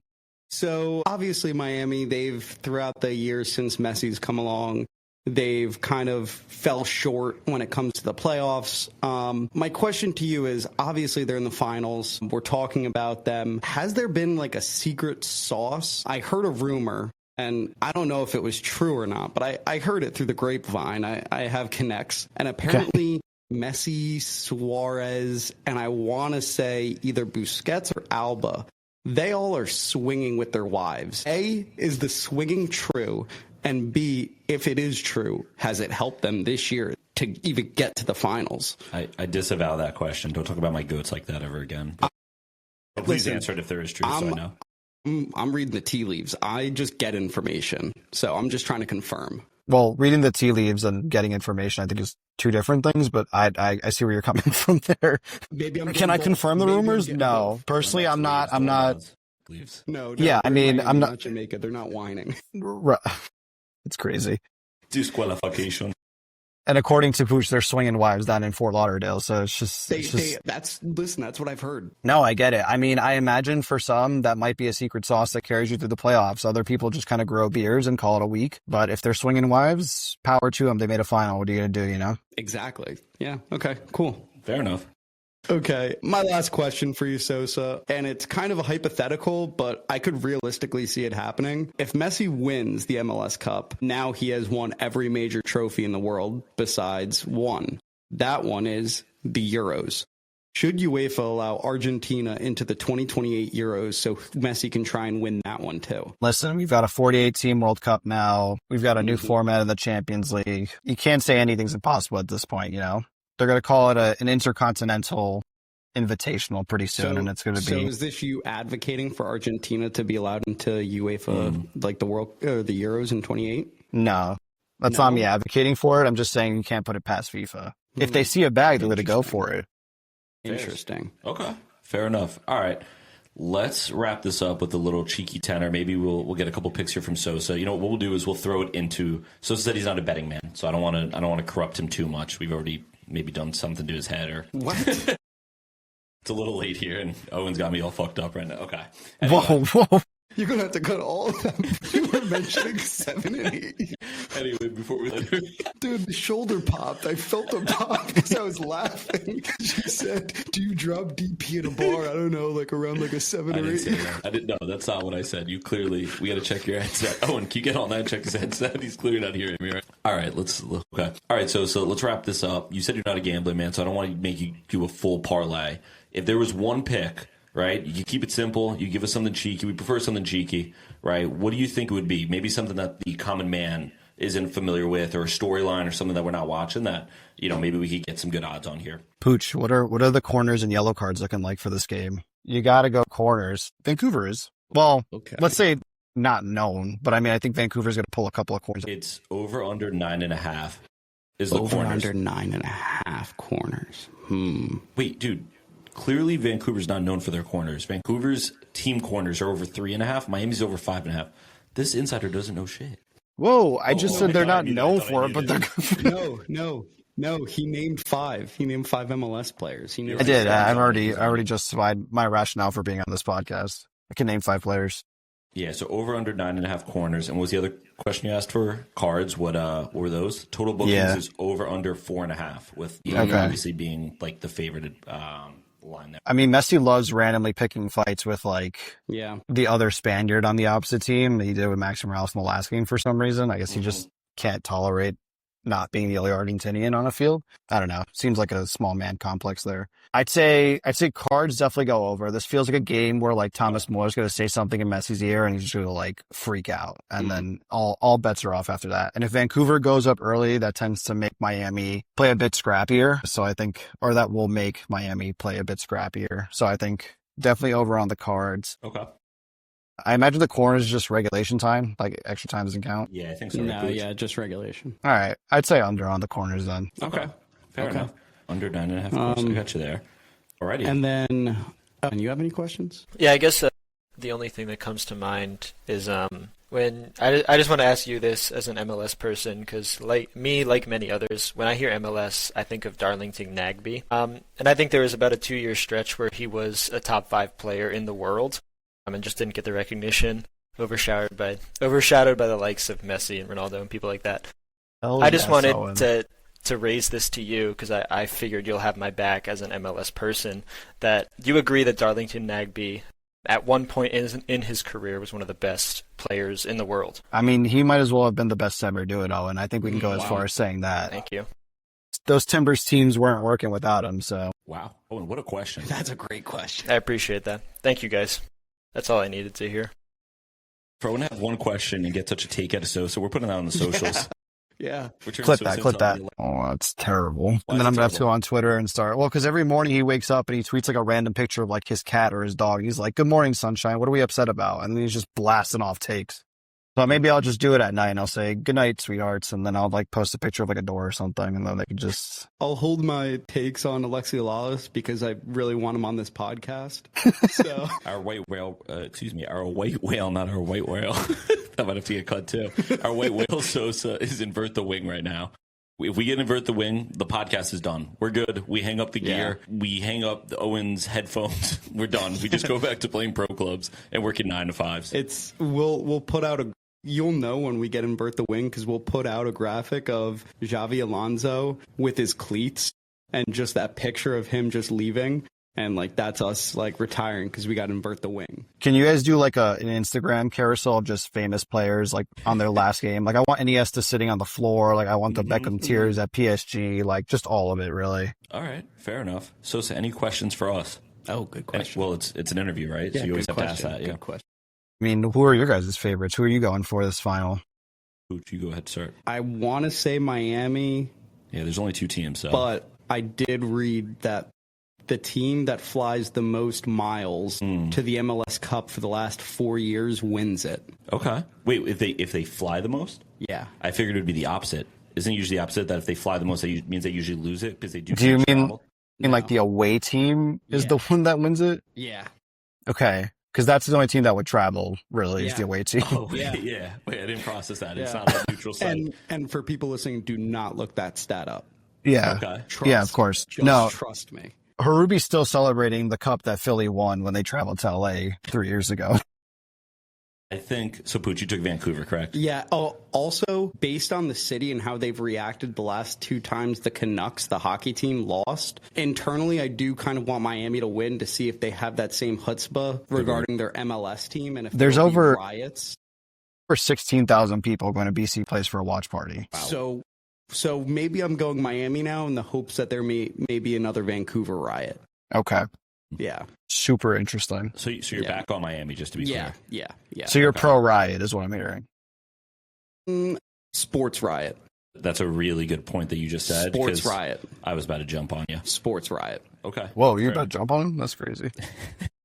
About to bounce on it. I think I don't know why that was so funny. I'm going to go with Inter Miami here because I like Messi, Busquets, Alba, and Suarez. I do think this game goes to it's a draw, so we're going to get some extra time. It just feels like the MLS is a little bit corrupt too. What better way? The same way the FIFA World Cup final, right? What better way with Messi winning? Maybe not a shootout this time. Maybe like not regular, but like extra time. A nice goal from Suarez off a cross from Alba that Busquets won the ball back. Yeah, So Suarez is heading the ball, like he's in the air jumping. I didn't say that. No, You're thinking about Suarez giving head, not me. I'm trying to like understand the cross from Alba. Yeah. Goes to Suarez, so he's both feet or 1 foot planted on the ground. Okay. Yeah. Sure. Why not? Okay, so now we've gone from predicting the winner to predicting the game-winning goal. Okay. Yeah. Got it. I'm only asking because doesn't he have like 0 cartilage in his knees? I don't know if he can get up. Dude, like he just that. gives himself a shot before every game, and he's good to go. Oh, Wait, is that He's an been doing inside that since he was in Brazil. What'd you say? Is that an inside scoop you just broke? It's not like a breaking story. Like people know that he takes stuff before games to help with his knee pain. People, you mean like the MLS front office, or you mean like just people like you? No, like Savants. it's a very much aware thing in the public that he has to take meds before games to help with his knees. Barry Bonds. Think of Barry Bonds. Yeah. Everyone knew about that, and that was legal. Yeah. That's actually the perfect comparison that Yeah. I would draw with that. Yeah. In like 6 years, you'll see Suarez, Messi for his growth hormones, both in the U.S. Congress, basically saying like, we didn't know those drugs were illegal, like that we won a cup because of them, but they knew. Right. Can I offer a differing opinion as to why Miami might lose the cup? Okay. Yeah. Thanks, that's why you're here. I think, with Ronaldo's recent appearance at the White House, I think there's some politics to be played here. I think a certain somebody in the White House won't want to see a certain somebody in Miami win this cup. Pete Hegseth, do it. Yep. I'll put on the tin cap. I'll put on that tin foil cap. All right. That's all I'm I saying. like that. And last point here before we let you go, so we know you have really important stuff to do. So since you've left our Sunday League team, we're now 2-0. Right. We've already totaled our total wins record of all time since you've left. Chemistry's high. The boys are really vibing. Thoughts? No, I get it. And I anticipated this question coming as soon as you guys said you were 2-0 last episode. So that was a tough one. I'm really happy for you guys, really proud of it. Would not change the fact that I don't have to drive 2 hours to the games anymore. Maybe there's a time in the near future where I can get involved a little bit more in a different capacity if it's not a point. Sure. Funny you say that, Sosa. There's actually an open spot for the next 3 to 4 weeks on the team if you want to play. Right, because somebody dislocated their shoulder, I heard. Yeah. Possibly. Pucciolmo. Yeah, Got Danny it. Pucciolmo. Why Pucciolmo? Why a handle Danny all Olmo players? dislocated his shoulder this weekend. So he's now Danny Pucciolmo. This is why I love Sousa, because as much as he's a ball knower, he's just an MLS knower. This dude is full domestic. He has no idea what's going on in Europe, bro. He's like a lot of our like American viewers that only watch like NFL. They got no idea what's going on in Europe right now. They don't know what wars. They don't know who's leading countries. Just NFL, brother. But all right, so we're gonna let you go. This was a ton of fun. I'm gonna have to cut a lot of what we went through in the middle because you said some wild stuff, like of course, wild stuff. And I don't apologize. If anyone wants, they can actually go and subscribe to our Patreon to get the full unfiltered episode. If you need that, Owen is going to work on that right up. No, okay. He said no. All right. Or you can find it on Truth Social in either one of those two places. That's where you get the full unadulterated episode. And also listen to Sosa's podcast, MLS Next, the podcast. Yep. He's doing a really good job promoting that, so give it a listen. Yeah, for 100%. Sure. Sosa, any final words before we leave? No final words from me. Thanks for having me on. Sosa, you're supposed to say glasses. Oh, guys. No, but say no more. Sosa, any final words? Yeah, gentlemen, class is permanent. Oh, that was class. All right. Thank you, Sosa. You have a good one. Thanks, Sosa. Thanks, guys. Alrighty. Pretty good interview there from Sousa. Yeah. Good stuff. We got a nice Very little MLS knowledgeable. preview. A lot of you guys got to finally meet Owen. Maybe even saw a video of him if we get some video up. If not, no big deal. But you guys got to hear a little bit more. He had a great question. Yes. Probably the best out of all of our questions. What's crazy is for a man that literally just one question, that was incredible. Yeah. Honestly, if he came in with that question first, I don't think there's a reason to continue the end. Like, we could not have topped that. We would have saved Sosa a lot of time. So, I don't know. Maybe we'll do some just Owen interviews. We'll send him out in the field. Yeah. What do you think, Owen? You good with that? I'm there. He's there. Okay. He's there. Awesome. He's in there like swimwear. But you know what else is in there like swimwear? The new Ford F-150, which sponsored that that last interview. Why they're in there like swimwear, I don't know. But gritty, tough, dependable. Ford F-150. So go pick one up for yourself. Use code classes permanent pod. And it's going to get you about 50% off there. Pooch, thoughts on the Ford F-150? I think the Ford F-150 is great. It's great for lugging around limber. It is great for mud. It is great for off-roading. I think more people need to use the F-150. It's the most dependable truck on the market. Yep.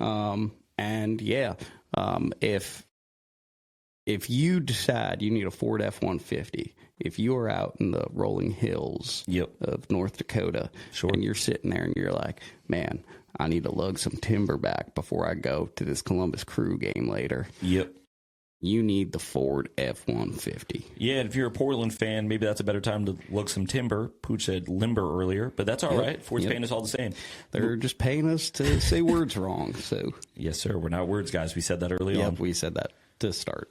All right, so let us jump in then here. We'll do a quick weekend preview some of the games. We got some picks for you guys again. I think coming into it, and Owen double-checked us, I think we're 3-5 each, right? We're 3-5, so we both got 3 right. We both got 5 wrong. So this is a big episode here, big test here. Let's jump in real quick. We're not going to go too deep, but Aston Villa versus Arsenal. Pooch, give me like 15 seconds here. Why should people watch this? What are we looking for here?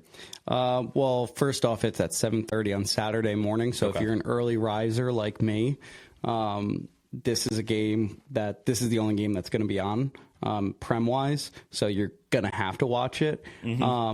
I think it will be a nice back and forth game. It's at Villa. We don't have the best of times at Villa. So if you're an Arsenal hater, definitely wake up for this one. I still think we may be able to get some points out of this. Don't know, 3 or 1, but I think this is a game where we can get points. But Villa looked decent on the weekend. I know that they came back from against Brighton, but I think it'll be a close game. Fairs. Yeah, I mean, I'll say my thoughts in a moment once we go through the bets, but we got Man City versus Sunderland, two teams that are one way or another on demon, I guess, watch. You've already stamped Man City as fake demons. Yeah. Sunderland, I've stamped as demons. I'm excited for this one. I don't know why I'm so big on Sunderland this year, but they've been fun to watch. It's the demon game. You know what? It is the demon game, and we'll see. Are you ready to stamp them both? Like, I'm saying officially stamp. So you started to press the stamp down on City. No, the stamp is down on City. So you're good on City. The ink is dry. Okay. Like, it is a fake demon stamp on City. Okay. The ink is dry. This is a big one for Sunderland to become real demons in my eyes. Let's see if they'll back me and if I'll be a real ball knower. After that, we got Spurs, Brentford. This is Thomas Frank and Spurs. The first time Frank is playing Brentford since obviously leaving. I am back in Spurs here. I think he'll be up for this game. I think he'll get this one going. Liverpool versus Leeds. What do we think here, Poochie? So this is actually my over. Liverpool and Leeds, over 2.5. I feel like I just did a Liverpool over and it didn't hit, so I'm doubling down. Okay. I think Leeds can score goals. I think Liverpool can score goals. And worst case, if Leeds can't score goals, Liverpool will score goals for the both of them. I took the over at 2.5 goals, over 2.5 goals at -150. Okay, I like that. What do I got here? We have some of the other games around. I'll jump into my bets, though, just as we're on them. Do I have one for that one? I don't. Let me move on to that one in a second. Let's go to La Liga. You got a nice slate. You got Barca versus Betis, which will be fun. You have Madrid versus Bilbao. That should be a good one. Not making predictions because I've just been so off on Bilbao all year. Well, no, I was okay. I was okay with Bilbao Prague, but Bilbao Madrid kind of was a letdown. If I'm not mistaken, I have to look back at the lineups. I remember seeing reports because Bilbao does this all the time. They always, for some reason, decide like the Madrid game's a good game to rest their players. They play Barca fully fit, and then Madrid, it's like, oh, like our guys are tired. We're going to give them a game. Hopefully, they were preparing for Bilbao Atleti. I would probably take Atleti in this game, but I don't even want to touch this one. Madrid versus Celta Vigo.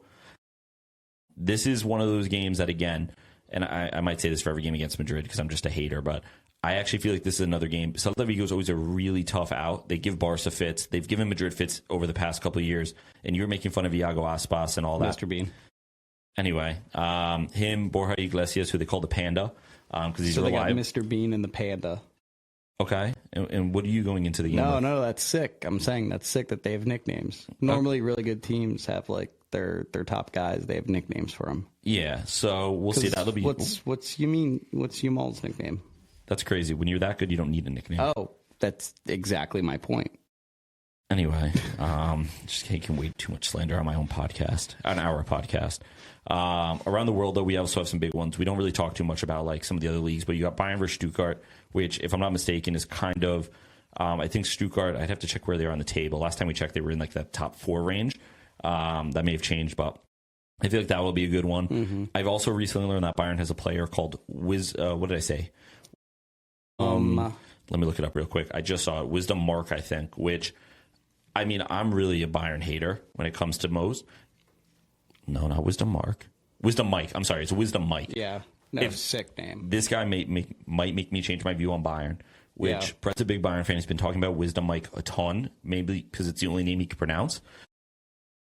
So that'll be a good one. Inter Milan versus Como. Again, a good one. That one will be a good one. Yeah, Inter Milan are heavy favorites, but Fabregas and Como are just a fun team right now. And obviously, again, another player that I'm going to probably hate in the coming years, Nico Paz, but he's really exciting to watch while he's not in a Madrid shirt. Big one for Brett. Preston North End versus Wrexham. We're going championship ball here. Yeah. I'm not picking a winner here. I will talk about what my pick is for that in a moment. That's a tough game. I think both teams are kind of very, like, Yeah, I mean, it's the championship, but championship gets crazy and has some good football, but I'm a big Wrexham hater, so I'm always going to side with whatever team's playing Wrexham, so I'm not going to give them any credit. Honestly, for me, Wrexham might be number 2 on my hate list. What is your hate list? Like, are we going top 3 or top 5?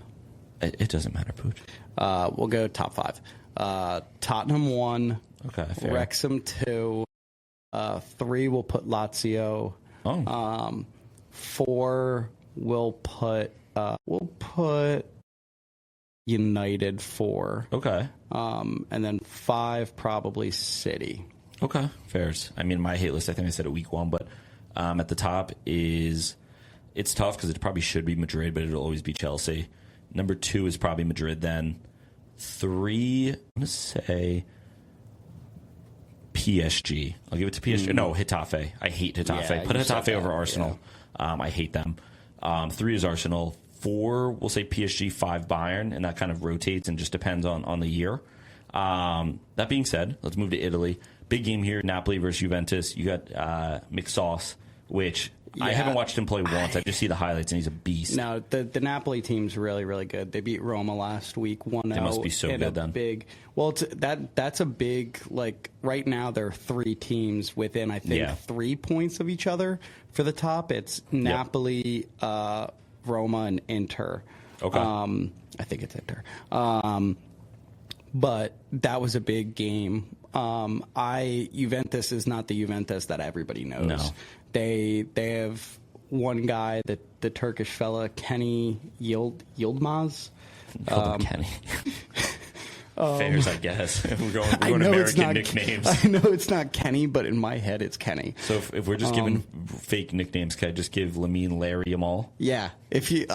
I'll start calling him Larry. If you're Larry Yamal. When he's not performing, he's Larry. But yeah, I don't want to say I don't see Napoli losing this game, but in my head I'm sitting there and I'm like if Napoli loses, that's a bigger indication on Juventus coming back than it is like Napoli losing out in a title race. Okay, fairs. Let's get into the picks then here. Pooch, I think you already said you're over, correct? Liverpool versus Leeds. My over is going to be Preston North End versus Wrexham at over 2.5. It's the championship. Anything can happen. Anything can happen. I'm going to take the under now because you always pick it before me. Okay. I'm going to take under Miami versus Vancouver, under 3.5. I don't think Sousa is going to love that because he was kind of saying like a 2-2 game and things like that. As much as people want to be like, oh, it's MLS, Miami, them, I can low-key see, and I have not watched Vancouver play. Maybe I'm not. This is where people are going to be like, oh, he doesn't know ball. Vancouver's actually one of the most attacking teams in the league. I could see Vancouver being like, let's take a 1-0 win. When you have Messi in this type of form in this Miami team, what was the stat you said earlier? 13-1? 13 goals, 1 goal. 13 goals for, 1 goal against in their last 3. I mean, if you're looking at your setup for this game, I feel like your goal is let's not get into a shootout with them. Yeah. Not a literal shootout, but let's not get into a, you say like kind of like a basketball game here with them where we're trying to keep up with them. They have a little too much firepower. I could see this game being, again, maybe it is like a 2-1 game. I could really see it even for maybe Vancouver to win. It's a 1-0 in like a defensive absolute battle. Maybe that's a little crazy to think Miami and Messi is not going to get a goal or assist, but I could see this being a low-scoring game. It's going to probably end 6-5. Yeah. With my luck, you can do your favorite. I'll do under first. Oh, my bad. All good, no worries. So usually go ahead of me, so I'm not used to this position. My under is Roma versus Cagliari. Under 2.5 goals at minus 150. Right now in Serie A, Roma is averaging 1.2 goals a game, which puts them 11th in the league, while Cagliari is averaging like 1 goal a game, which is 13th. So both of these teams, in terms of goal scoring, is very average. Like they are middle of the pack. I don't see them once again getting into like a big 4-3, 3-2 type of game. I think it'll be more defensive. So I think under 2.5 there. Okay. And then I'll move on to my favorite really quickly because I think talked about this game a ton. But I have Miami at minus 135 over Vancouver. Messi is the GOAT. Fairs. Hey, fairs. I can't hate that. My favorite's actually going to be Spurs this weekend. Spurs plus 130. If there's a game that Thomas Frank has to win, it has to be this one, right? You leave your club that you obviously were a bit of a legend for. If there's one game, and this is just, I feel like any human being, you leave a club, you kind of want to beat them. I feel like you might probably wants to beat them more than, even an Arsenal, just from a personal standpoint. He doesn't hate them yet, but a team that he does want to at least be like, hey, look, like I upgraded, look what I'm doing. It probably wants to be that Brentford squad. So I'm not going to take like a score prediction because I really have no idea with Tottenham what they're going to look like. And then I will take my underdog, and I'm sorry, Poochie Mane, I'm going to take Aston Villa over Arsenal. All good. Aston Villa has a good record at home. Unai Emery, again, facing an old Arsenal team, or his old Arsenal team, excuse me. On top of that, this is just a little bit of a hater pick. I don't know. I'm just going to rock with it. If there's a week for them to lose, I feel like it's this one. I feel like I need a big get-hot pick, and I think this is it. Yeah, no, that's fair. My underdog this week is Forest plus 260 against Everton. Okay. So Forest has been playing a lot better with Dyche, first of all, since he came in. As they should. Yeah. They have won in all competitions 5 games out of their 9. So they're almost 50% in terms of winning the game. Like they have out of those 4 games they haven't won, I think it was 2, maybe 3 draws. So they're picking up a ton of points with him in all competitions. So I think this is a game where they're the underdogs. I think they'll pull out a win here. Fair enough. I like that. That's cheeky. Are we ready? Yeah, we're talking about cheeky. Let's get into this cheeky tenor. So we already spoke about cheeky tenor parlay. cheeky tenor. This is a cheeky tenor. It's a change your life tenor parlay. Let's start off first. We told Sosa we would throw his in. Do we want to throw both his in, or do we just want to throw in one of his picks? Let's just throw in one of them. You want to throw in one? Yeah. All right. So let's throw in. What did he take? He took over corners. Oh, take the over corners. Take the over corners. The corners, if I'm not mistaken, what did we say? 9.5. Yeah. Yeah. So he wants to take. No, wait. Did he take over corners or under? No, he took both over, that and cards. Yeah. Actually, let's go cards. Let's go with the cards. I think it was over 4.5 cards. Yeah. Let's take that. That's why I was getting a little confused because I had them written here. Let's do that. My two legs. Give me Napoli money line. I like that. Yep. I feel like, again, we were talking about it a little bit. Just give me the Napoli money line. I like that. And then I'm going to take, and again, this is part of me just being a hater, and because these types of guys always show up, I don't know if Iago Aspas is going to start. I assume he does, but his odds don't look good for a goal. So give me the Panda. Give me Bora Iglesias, a Panda goal. Do you know why they call him the Panda? No. Yeah, I don't know why. I thought you would. So he's known as the Panda because in Spain, right, they obviously have kind of like different cars than us. If I'm not mistaken, their version of like the punch buggy, they call the Panda. Oh. And he's reliable like a Panda. So that's a good nickname. he's bounced around, obviously, a bunch of Spanish clubs, and he's always been reliable, so they call him Panda. He's the type of guy, when Barca plays against him, You're part of the team. You buy the merch. Yeah, I buy the merch. I was a socio for a little bit. It was just too expensive to keep going. Yeah. I like that for an anytime goal scorer, plus 230. I don't know if they're going to win that game, but I cannot see them being shut out. It's just Celta Vigo plays everybody so hard, especially the top teams. They're up for it. Those who don't know, Celta Vigo is from Vigo, where my family's from. It'd be my team if I was a local.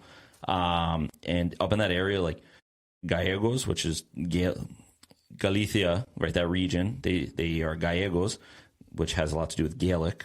A little history lesson. I bet you didn't know that. Yeah, shaking Pooch said he loves history. They are very stubborn people, and they are very prideful people. There's a great Derby Days on it about Celta Vigo versus Coruña, because Coruña has been a little bit in the lower divisions. Very stubborn people. They love these big games. It's similar to Bilbao, where it's like, don't get me wrong, their players leave a little bit easier than Bilbao players leave, but it's the same vibe. Like, you want to play for you want to play for Vigo, you want to play for Coruña, and like these clubs have history, and these clubs are prideful. These aren't like bottom feeder clubs that just stay up every year. These are teams that fight in Europe and things like that. So I could see this being a game where Madrid, they look like they're back on the upswing. They look like they're maybe feeling good. I don't know. Maybe this puts another little nail in the coffin for Xabi Alonso, or maybe the nail that got taken out of the coffin. Yeah. This just knocks one back into the coffin. That's true. You never know. Never know. What do you got for me here, Pooch? Okay. My two legs of the parlay this week. First, Bournemouth versus Chelsea over 4.5 cards at minus 150. I like that. So, Ethan, both teams are top 6 in fouls per game in the Prem this year. Okay. So both teams really like to foul. Yep. Bournemouth's actually in first. The referee for this game is Michael Oliver. This year in the Prem, he's averaging 2.36 cards per game. So to me, Oliver already knows these guys are going to be fouling a lot. He's going to be quick to try and be decisive in this game and to get hold of it early. Wouldn't be shocked if there's a card in the first 15 minutes. Don't think you can bet on that. If you could, I would have added it. But that is my first leg. Okay. My second leg is Man City first half over 1.5 goals at plus 170. So far this year, Man City is the best team in the Prem with 13 goals in the first half alone. Not only that, but they are the best team with XG in the first half, sitting at 2.31. So they get ahead of teams in games in the Prem this year. They can't hold it, as we saw. Granted, they won, but they let up a ton of goals against Fulham this week. But yeah, those are my two legs. All right, I like that. I like that, Man City one. I appreciate you coming with the stats. Yeah. I need to get a little bit better in getting analytical here. I'm working on that word, by the way. Pooch always comes with good stats. So Good use we're going to put that out. We're actually going to get the graphic out this time. We were working on the graphics before, and this time we'll get it out. So please go and vote. Are we voting on the parlays and things like that? How do we want to do that? Or do we just want to let them ride? And Let them ride. Let them ride, right? Let So 'em you ride. don't have to Let 'em vote on ride. them. If you want to leave your comments in the comment section, Yeah, please do. Tell us how shit we are after the game when you've seen it and you've watched it and you're like, oh man, Liverpool and Leeds didn't go over 2.5. Yep. You're an idiot. Yeah, let us know that. That's good feedback for us. Yeah, and I mean, on top of it, we're not ball knowers. Well, we are ball knowers, but we're not like super crazy ball knowers. No. We're not nerds. No, I'm literally researching We're all not- this stuff we're like not- 20 minutes before. Yeah, we're not savants. This is all free. Like what we use here is all go on Yeah. the internet, Kids. Google it yourself. Kids, you can do it yourself. Yeah, if you don't like what we're giving you, Google it. Yeah, do and it you know what? yourself. How about this? Maybe we'll even put a call out to the people who want to chat shit. Leave a comment with a bet you think. Yeah, And yeah. if You you- want to? We'll add it to the cheeky tenor parlay. Yep. If you think you have a can't miss, the only issue is if you miss on your can't miss leg, you're banned from listening to the show. Ooh, yeah, that's a really good idea. Yeah, Well, you're banned from listening. For where we are right now, for Yeah. us to lose one of like the 7 people who Yeah. listen to us, No, you're that would be a out. really good idea. Yeah, no, you're out. You're a fake demon. I'll put my How stamp about this? on it. How about this? You're a fake demon until you put a bet in that hits. Like you have to Yeah. continue commenting. Yeah. You have to keep commenting until Yeah. it hits. And you know what? Maybe we'll even. Here's what we'll do. On our posts, we'll put a spot. Actually, it's just called the comment section. People comment the most liked bet. We will then ride. Right. Yeah. We will then keep a separate tally of fans, like their records against us. Yeah, So fans versus us. yeah. Fans versus the hosts. Fans versus the world, Ooh, or the world, us versus everyone. us versus. Yeah, it's always been us versus everybody. Yeah. Big podcasts want to keep us down, but look at us. Yeah. We're still recording. Pooch in a sling. Yep. Yep. Owen doesn't even have a headset. on the mic. What other podcast hosts in a sling? Everybody's normally out 4 to 6 weeks hosting. Yeah. If they dislocate their shoulder, not me. Not Pooch. Pooch is here. I come here. I prepare. Yes, sir. And I was sick yesterday. Yeah. I yeah. wasn't feeling good. I had You a had really bad head COVID-20. cold. Yeah. Ooh, COVID 25. Yeah. You had COVID 25. Fair enough. All right. Let's move on. Not our final segment, close to our final segment. This is called Football 501. Football 501. That was my radio host. Yeah. That was my Wait, radio host voice. So it's a darts-based game. Yes. So I can explain. Yeah, why don't you explain before you do that? Can you give me? You probably watch a little bit more of the darts. They don't call it darts in Europe. They call it the darts. Yeah. Can you give me a little bit of something here? Like, get me fired up the way they do it there, right? They get. They do good intros. Maybe there's something good there. And now to play darts, Luke, the nuke, Litla.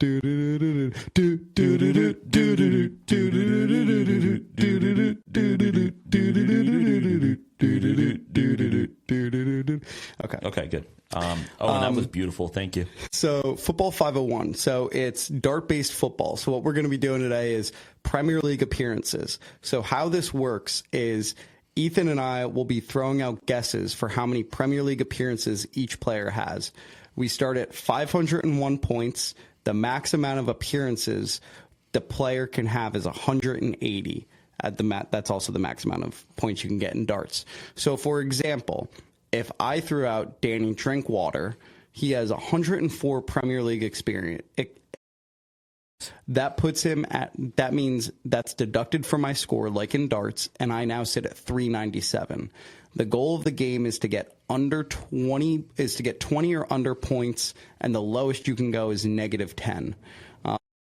So Ethan and we're gonna play a little. Yeah, Football 501. Little Football 501. I love it.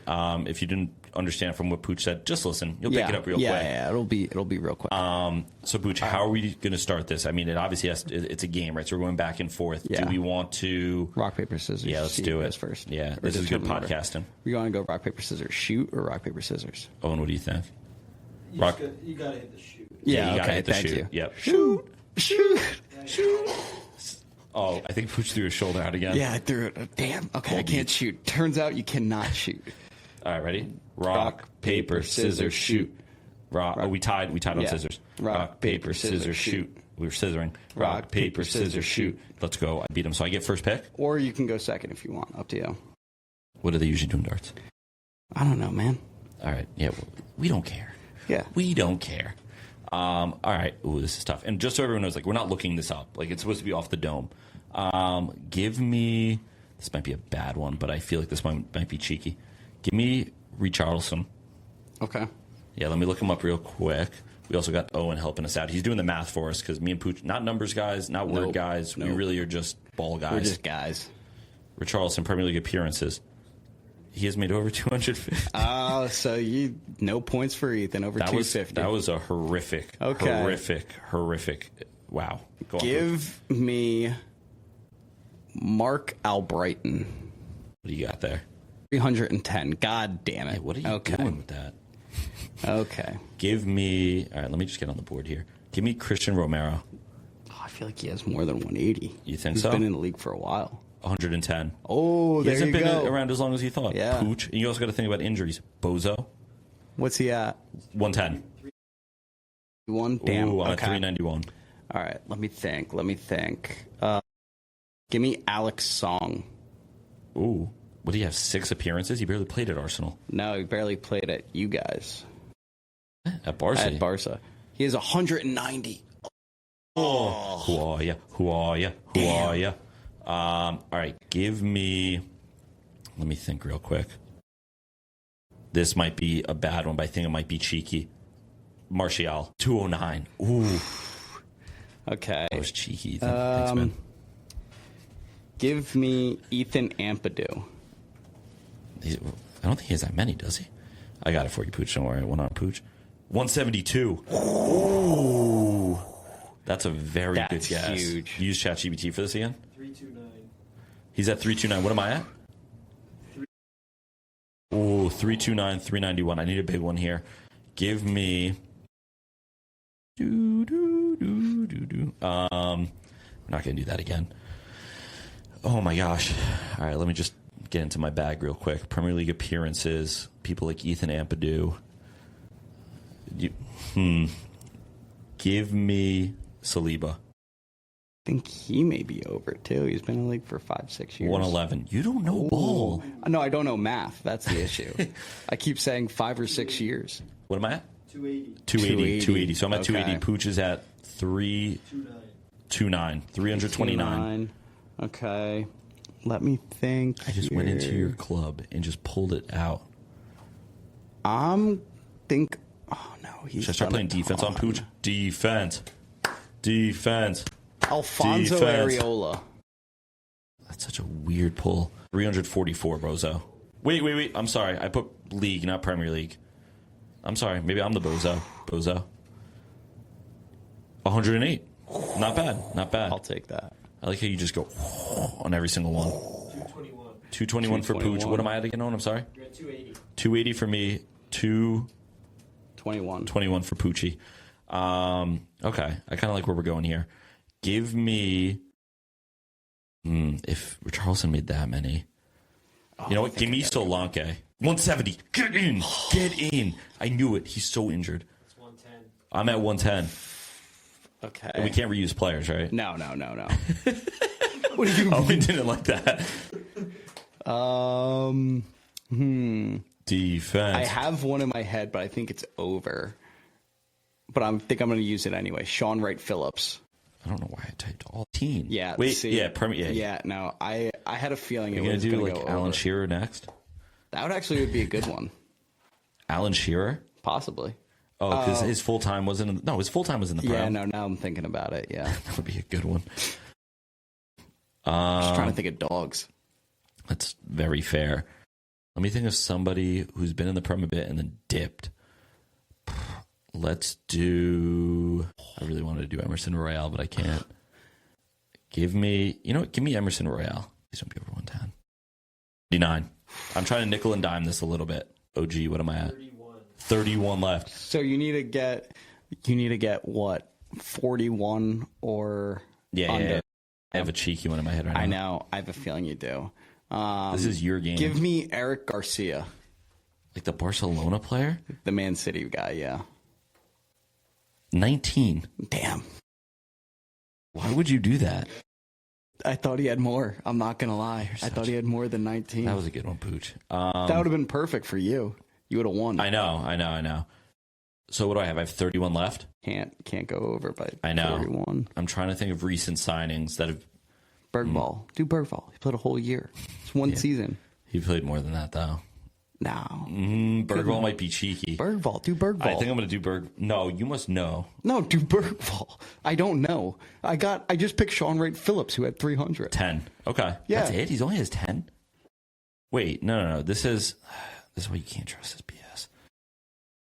Bergvall all time. Because this is saying for this Premier League season. It's like there's no way he only has so the Sean Wright Phillips one was wrong then. No.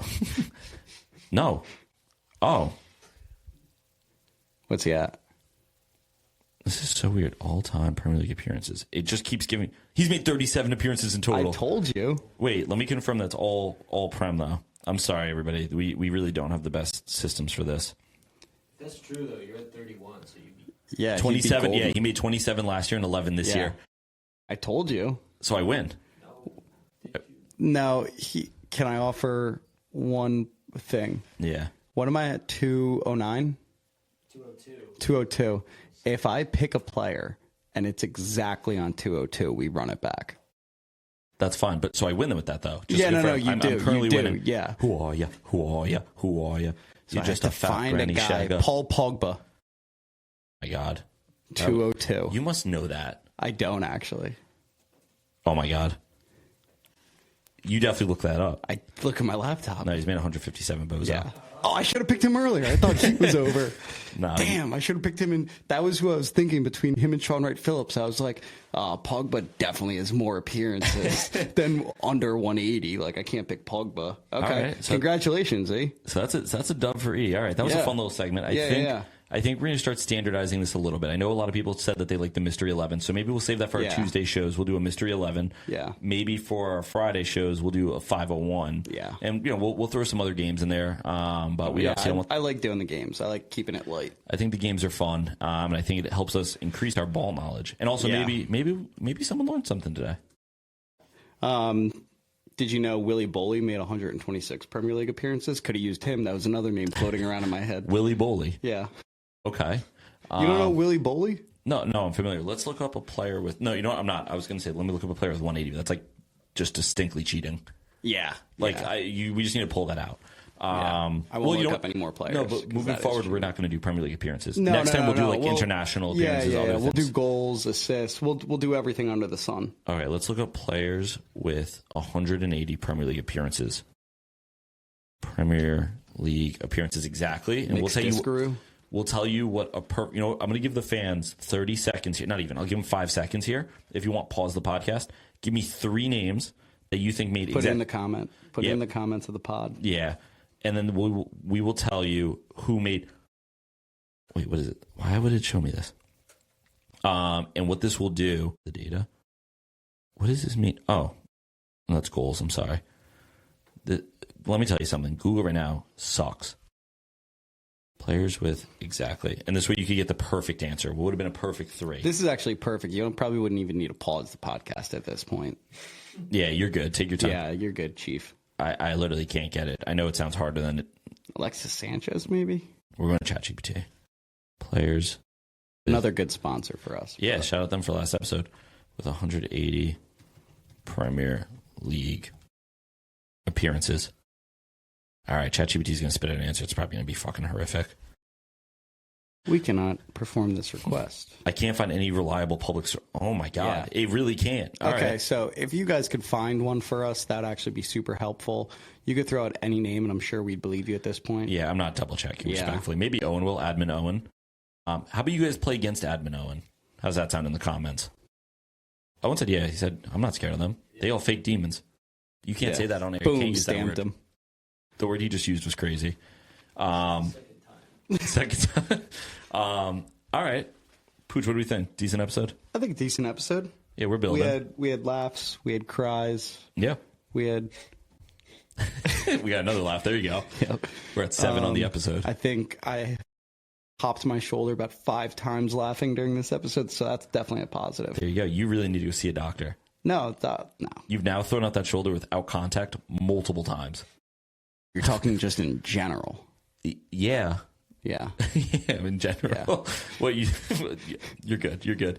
Should we do our special Chelsea segment? Yeah, we forgot. Wait, what's our runtime right now? Oh, good call. Let me check. Oh, we are well over an hour and a half, and that's not including Sosa's interview. Oh, yeah. I don't think we're going to have time. Next episode, though, we can probably get to it. Next episode, we'll do our special Chelsea segment. Yeah. So you guys have the whole weekend to wait. Maybe in the comments, comment what you think our special Chelsea segment is. Yeah. To the Chelsea fans, we appreciate you guys listening throughout the whole episode. Yeah, thank you. Thank you. That being said, remember to subscribe, follow, send it to your mother, send it to your brother, send it to your cousin, send it to your uncle, send it to whoever. Transparently, at this point of where me and Pooch are, we would love for them to actually listen. Just send it to them and say, put it on in the background. Yeah. Throw it on. Do something fun.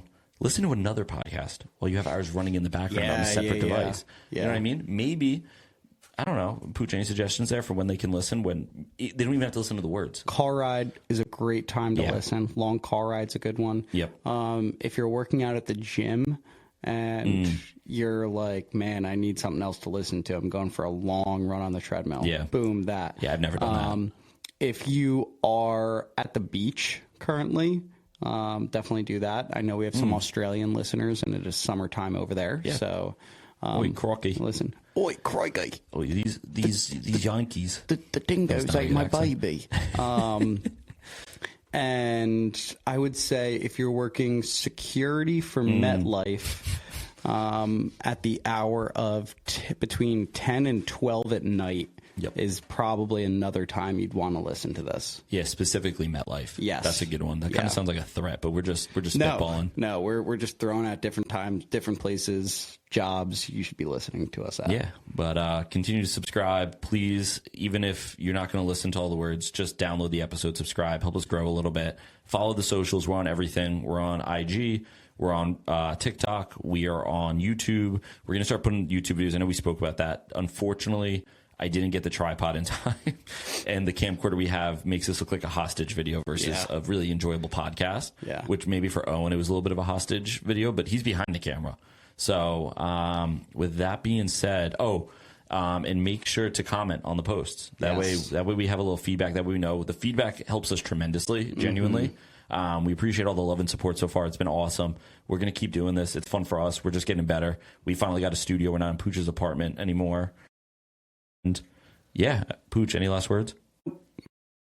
Leave the people with something good. Get on the mic here, brother.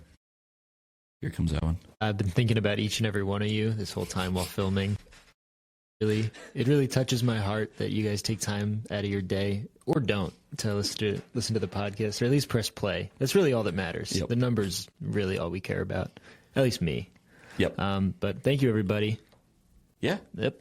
Thanks, Owen. Yeah, if we don't start doing numbers, Owen gets fired. Yeah. And the way Pooch and I fire, you guys probably know, like, we're not like, oh, Owen, like, yeah, we have to let you go. Like, it's gonna probably be physical. It's gladiator style. It's gladiator mindset. Gladiator. Yeah. No, like it's legitimately, if you've ever seen the movie Gladiator, we'll throw him into No, that was Spartan, right? 300 when he kicks him. No, that's 300. But Right. the movie Gladiator with Russell Crowe, Yeah. where he goes thumbs down. Oh, thumbs down to the Emperor. Yeah. I thought you were talking about in Spartan when he Spartan kicks the dude into the well. This would also be a good spin-off podcast, by the way. People probably have stopped listening at this point, but us, like, reviewing movies, but each of us only review half of the movie. Yep. And then try and remember it. Like, we don't talk about it for a week. And then it's like we come together and we're like, well, I watched the first half. What if we watch it on, like, 2.5 speed? Yeah. And so we have to try and pick up the main.